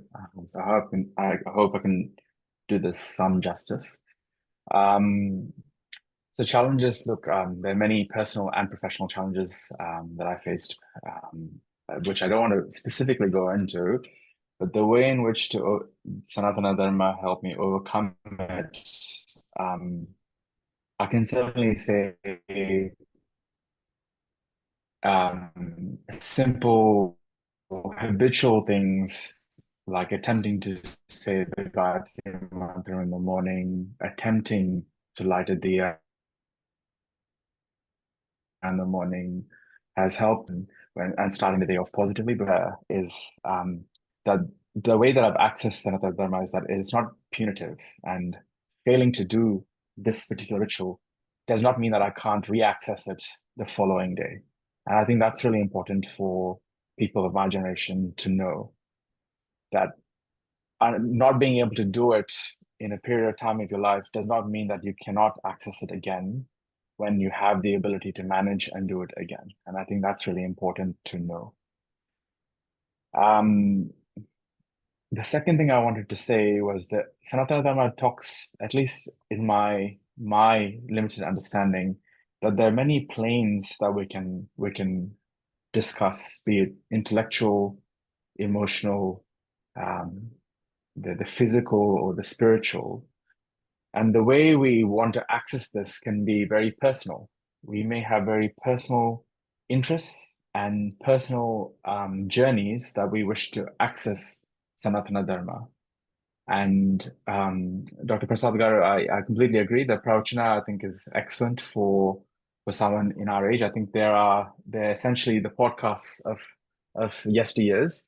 And it's an excellent way to hear someone rationalizing a perspective and talking it through their mental process to get to the end point. So rather than hearing just a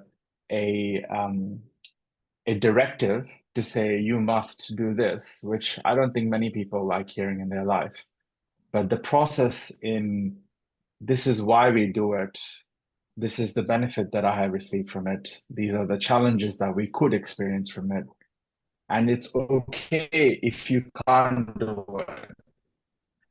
I think hearing all of those things, and it's okay not doing it, and not doing it does not make you a bad person, are important messages to put forward as much as the process of the individual ritualistic process. I think that the final thing the last thing that I said, which is not being able to do a ritual at least personally, has been fraught with guilt or a sense that I'm not meeting my dharma. And it has taken a process through that to say it was just those times that I couldn't do it. But being able to do it again now has not been punitive to my ability to access Sanatana Dharma.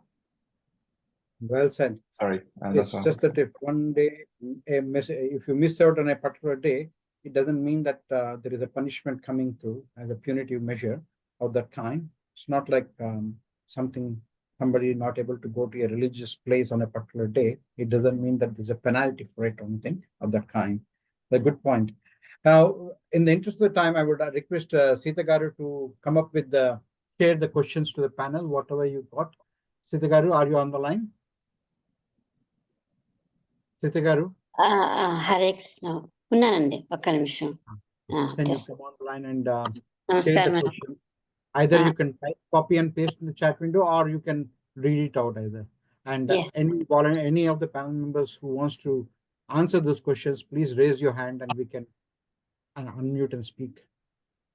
And if you have నమస్కారం అండి అందరికీ నమస్కారం question who is responsible to impart the Sanatana Dharma values is that parents society are the guru All of us probably. There's nothing one person.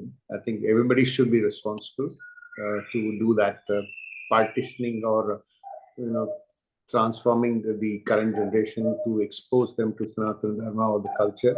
I think it's all everybody's responsibility, not a single person. I think we all should try to do that. Anybody else has any view on that? Yeah. Go ahead, sir. Generally, mother is the first teacher.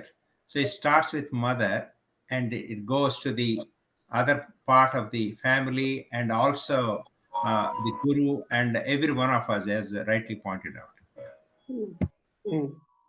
And guru, gukarastvandhakaro vai, rukarastanivartakah, andhakara nirodhitvat gururithyabhidiyate. Guru is not necessarily just there is one guru out of million. No, guru is anybody who sheds light on the ignorance and then brings that knowledge. As Sundaram Garu rightly said, it starts with mother. Mother shows the child the way, when the child is growing up. So mother is that child's guru. And as the child is growing, looks up to the father. So it starts with us, the parents. Then the teacher who teaches them, right? The parents may not have the knowledge, whatever. So then you approach a teacher. Then the teacher teaches, right? And the child also learns as one grows up, learns from the teacher, parents, and of course the society with which one interacts. So all of us do have a responsibility. So can I ask one more question in that in continuation to that? So Dr. Prasad Garu, sorry, Sita Garu, Dr. Prasad Garu has something to say. Yeah, I mean, thank you for the comments, but I also feel that you need to be careful of some Nishiddha gurus also.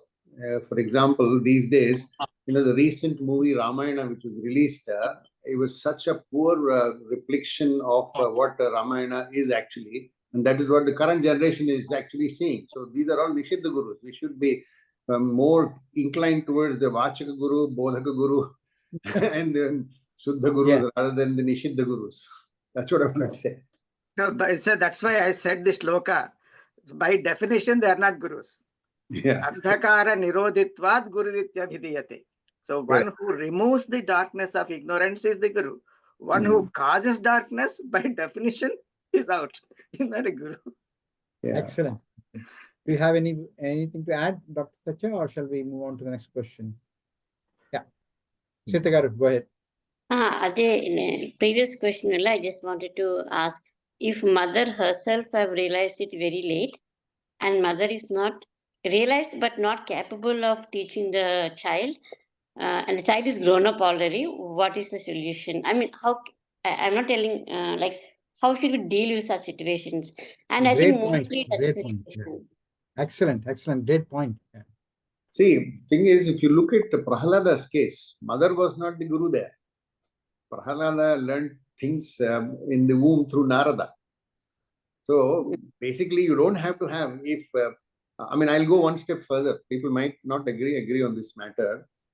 But if you cast your birth horoscope, and in the horoscope there's a constellation in which you have to become a bhakti and guru, you will always become. There are some people who never become. And that is what my observation is. So I feel that, yes, we have to have all these means of teaching and things like that. But there are some people who will never get into any of these things. If you look at their horoscope and heart chart, they'll never be able to do that. They'll never go to temple. They'll never believe in God. And I don't think we should pursue those kind of people. It takes all kinds of people to make up this world. They are one of them. Let's leave them there. That's it. Yeah, it's a very interesting question.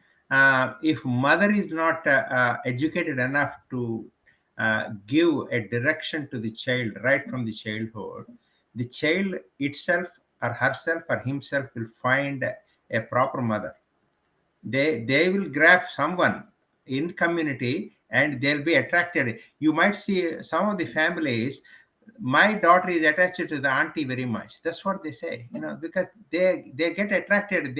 Wherever there is, as Prasad Garu pointed out, if somebody needs to grab that sort of knowledge, they will go for it. The Purvajanma Vasana or whatever is there, it will drive them to that. Our responsibility is make sure they're in the right direction. So you should not feel anything at all. Even if the mother is this thing, is not able to educate, still the child, should be able to get through that, provided you are kept the child in a proper atmosphere. That's all. Yeah, and it is very practical. Not only it is not about certain mothers, I would say most of the mothers and parents nowadays, we have to admit, do not have a good understanding of Sanatana Dharma, because we never had the opportunity to really go through that, right? So parents can only be guides. And like Prasad Garu said, there is a point in what he said, samskaraha. All of us, when the samskara is there, the seed is there, the child will ultimately find at some point the right guru and right source. You can't stop that. The samskara seed is there. So generally speaking, we have to admit that as parents, we do not have. So as parents, let us gain that. Who is stopping us from getting the understanding? Let us get that if we are serious and try to help our children. Or at least at some stage, we expose our children to a rational explanation. Like we find teachers either through temples or somebody who is conducting classes. We all admit, take our students to various classes, right? Dance, music, all that. At the same time, why not take the children to a class where Sanskrit is taught, where the Sanatana Dharma is taught, and how do you teach Sanatana Dharma to a young student? You don't start with all the shlokas and all the suktas and all that. In a practical way, like I started in the very beginning, even a simple prarthana shloka, which we teach them. Explain the shloka. Right? Samudra vasane devi pravatastana mandale Vishnu patni namastubhyam padasparsham kshamasvame. Why should I chant that? What is the meaning? Padasparsham kshamasvame. You please pardon my touching your, I'm touching you. What is that? You have to walk all the time on the floor. How can you ask Mother Earth to pardon? Can be a logical question. Why are we chanting that? Why? Because Earth is literally the mother of all the beings, right? If there is no Earth, we are made up of Earth practically. So we have to protect that environment. We say protect the forest, protect the earth, protect water. Yes. So to develop that respect, that understanding that you are part of this Mother Earth, you are literally a child of Mother Earth. Scientifically speaking, what is this human body? Organic matter, right? Literally, the body is a result of from the earth, and when it perishes, it goes back into earth. Same material of which all the planets are made, even the remote stars are made. It is scientific. So Adasparsham Chamaswame, when you are telling Mother Earth, you are saying with a deep respect, yes, you are the mother. Without then there is no art, there is no life. It is scientific. So if you explain them in a scientific way, and then why this shloka? So that to remind oneself, how much do we love our mother? How many times? Oh, mother. When the moment you think of mother, you are so happy. You are so thankful. If you have to be so thankful to the mother who gave you birth, what about the Mother Earth? Who is the source of all the mothers and their mothers, the entire humanity? Right? If you explain like that scientifically and then explain this shloka, children do understand. They do whenever they chant this shloka. Yes, it makes sense. Thank you, Raghu Garu. Can we move to the next question, Sita Garu? Sure, Andy. The Gurukula way of learning Sanatana Dharma values in the modern context is no more applicable in our abroad countries, right? Or anywhere actually, for all our common people. What is your view on this point of learning Sanatana Dharma in the Gurukula way? Anyone who wants to volunteer? Okay, if there are no other takers, I'm sorry, I'm taking time, but it's an important question. Yes, it is very true. We don't have Gurukulas because the culture has changed. We lost the touch with the Sanatana Dharma. So when we are teaching, there is a teacher and there is a disciple, and there is a kind of a trade. I'm sorry to say this, because there is a transaction like a kind of a teaching. That is the Western way of transferring knowledge. But our Vedic culture is not that. Transfer of knowledge is a dharma, right? So if I know Sanskritam, if I learned Upanishads, that knowledge is meant to be transferred. It is a dharma. So we may not be able to reproduce the Gurukula concept literally, but if each one of us who has the ability to transfer that knowledge has the deep understanding, it is Gurukula system only, because you are transferring the knowledge without any expectation, out of joy, because it is meant to be transferred. And that transferee, the student who acquires that, again transfers that to the other people. It is like transferring, it's sharing bliss. Sharing knowledge is sharing bliss. When we at least keep that, the essence of Gurukula, right? Then this will really, that is a practical way, in my opinion. Even now, there are some attempts being made in the, Gurukulas, but I think understanding the concept behind it is more important than a real, physical environment of Gurukula. Yeah, go ahead, sir. In the 21st century, I think Zoom made it as a good Gurukulam group. We can actually do it as a Gurukulam, and it being done, all pravachanal are being delivered in a Zoom media during the COVID crisis. It's nothing but Gurukulam. So we don't need to worry about sitting under a tree and do it, because there are no trees anymore in India. Yeah, the channel, like, all our classes are through Zoom. While I was teaching here, right here in my house for 10 years, I taught like that. It was limited to only the people here. Last 5 years, thanks to COVID, it is a Zoom. So now I have students from all over the world. So medium of instruction is not the problem, but it is the understanding the concept, like, the one who teaches.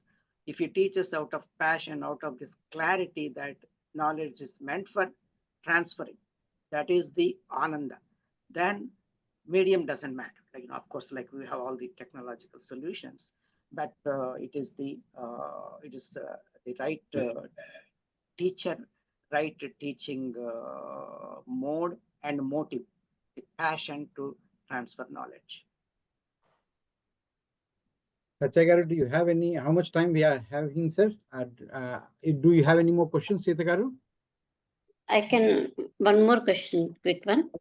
Okay, Yeah. just last year. Yeah, last. So learning Sanskrit is really great, definitely like the best thing. But now say we lost time. If now should we focus on learning within our daily work and the load we have, with the time limitations we have, is it worth to put effort on learning Sanskrit to better understand the scriptures, or can we go and use all our bhashyams and all who, because great Shankaracharya and everybody have put their effort to write the bhashyams and read them, but of course again we need to read them in English or Telugu or whatever. So where is the confusion? Because I had this, one of my friends told, I will learn Sanskrit first to understand Bhagavad Gita.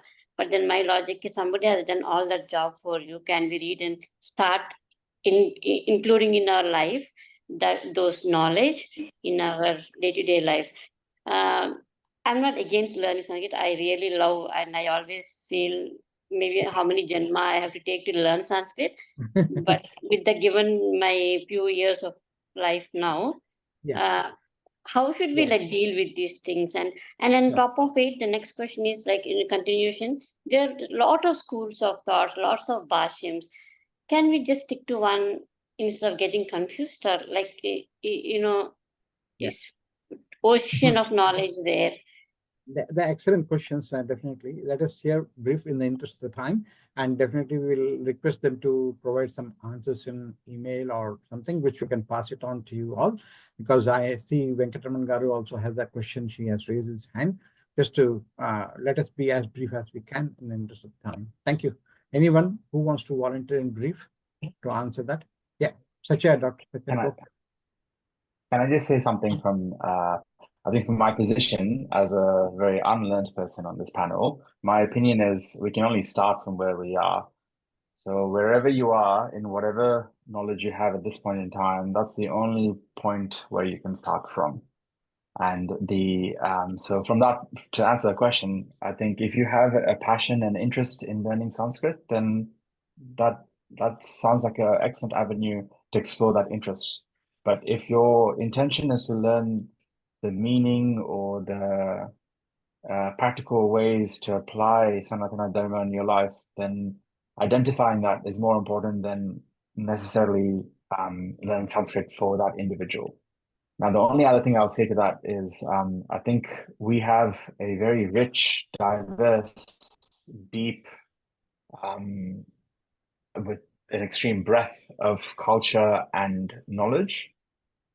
So switching schools or changing what you want to learn, I think that's okay.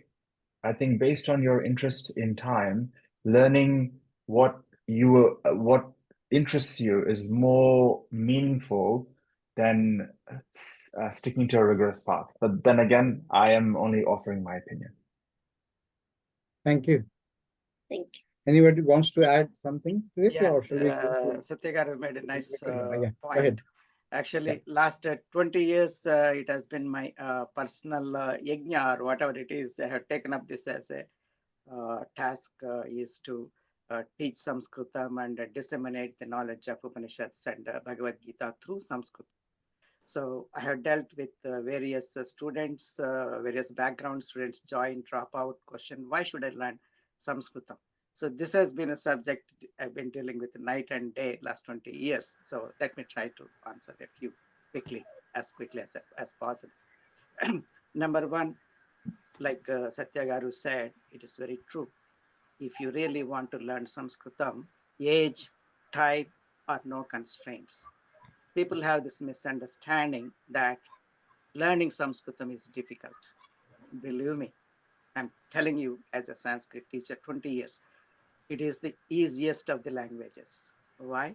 It is very rational and it is easy to learn Sanskritam. If you have learned mathematics, you can learn Sanskritam easy, very easy, compared to even English. Or we think English is easy only because all of our life we have spent time learning English. When it comes to Sanskritam, we don't want to give even 1 hour. Believe me, if you spend just 1 hour in a week, you can learn Sanskritam. You don't have to dedicate your life to learn Sanskritam. You can learn Sanskritam and shlokas together. That's how, we teach the kids born in America who don't know anything. Now they can read shlokas. And I had students, I have, in the age 80 to 85. I had this lady called Asha, and she just passed away a couple of months ago. She joined my class 3 years back. Such a good student, the best student I have ever seen, 85. And she was so dedicated. She'll spend 1 hour every week. She'll ask questions, does her homework, and learn all the shlokas, Bhagavad Gita. She would attend even my advanced class. She passed away recently, even on her deathbed. I went and saw her. She was in the hospital. She was so happy. She held my hand and said, I'm so thankful to you, Raghuji, for teaching Sanskritam and teaching Gita, having so much patience to teach a lady like me. Believe me, it is the same pleasure whether you teach a 5-year-old or 85-year-old. A 5-year-old can learn, 85-year-old can learn. I'm telling you with experience. It is, and it is easy.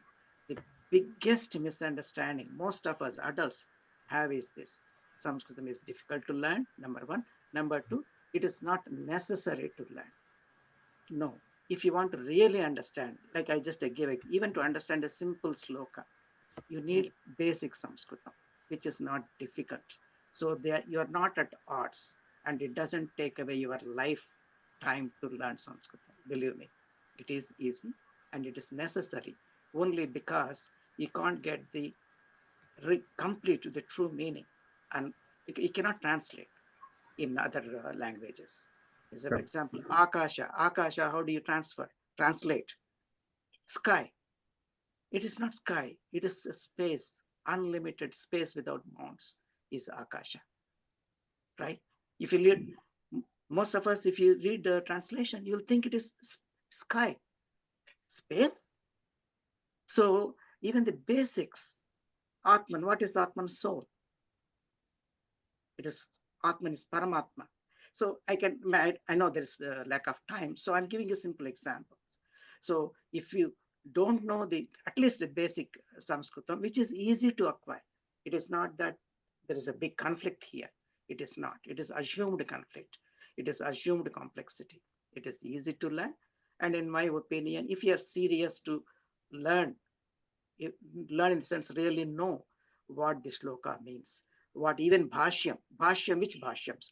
I studied all the bhashyams, and the bhashyam which is really the best is Shankara's bhashyam. Forget about Dvaita, Advaita, all the beliefs and belief systems. Shankaracharya's bhashyam is like all inclusive. It is like a total perspective.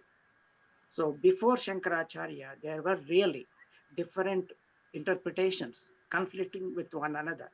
Adi Shankaracharya's gift to the humanity is he has holistically put together all the arguments, counter arguments, and then summarized, integrated. You see Bhagavad Gita, shloka to shloka, as he gives the Bhashyam explanation, he moves smoothly from one slokam to another, putting it all together. It is unification in a very holistic way of all the viewpoints. That's why I take Shankaracharya's Bhashyam for teaching Bhagavad Gita. I teach Gita with Bhashyam, all in Sanskritam. Even the Bhashyam is in Sanskrit. So the more I teach, the more I learn, and the more I'm convinced it is easy, it is necessary. You will be so happy, believe me. When you learn Sanskritam, even if you chant one sloka after learning Sanskritam, it makes a big difference. Everything you're chanting has great meaning. They are not just for chanting. Everything you chant has deep meaning, believe me. Even the Prarthana slokas. Thank you so much, Raghu Garu. Is Surya Kumar Garu, is she around? Yeah. Then what I want to say before we go on to, I request you to do the Swasti Vakyam. Kindly stay back, Surya Kumar Garu. Can I request Venkatraman Garu, can you throw your question and we'll see if we can keep it brief, the answer, or we will get back to you with regard to an email from the panel discussion. Can you throw your question, sir? Thank you, sir. Sabha Saraswatiki Namaskaram. Vandanam. My question is, in the current society, like how we distinguish between Aham Brahma and Aham Brahmasmi. I request the panel speakers to help me in this regard. Thank you. Anybody wants to volunteer to answer? Okay, Panel? if nobody is taking, I'm sorry, I have to take the turn every time, but it's a Sanskrit, so I think I must. Yeah. So Aham Brahma implies Aham Brahmasmi. The moment you say Aham, Asmi is implied. So there is no difference between the two sentences. But anyway, I understand the question may be deeper, like what is the Aham Brahmasmi, right? So Asmi is implied the moment you say Aham. So I am, to explain in English, I am Brahman. I Brahman, am is implied. So Aham Brahmasmi and Aham Brahma are the same. But what that literally means, you all know, right? Aham Brahmasmi. I am the Paramatma. So the Atman and Paramatman, there is no conflict. This is the really root, foundation of Vedanta is Aham Brahmasmi. Not that I am different, Brahma is there. So I am Tattvamasi. When you say stated as a sentence, it may look like that. Tat Tvamasi, you are that. Aham Brahman Asmi. I am that. But the understanding is there is only one. There is no Aham and Tva. It is unity. Unity, the universe is unity, and there is unity. This distinction, I, you, this, that, is creation of the mind. It is absolute. Dhanyavadaha.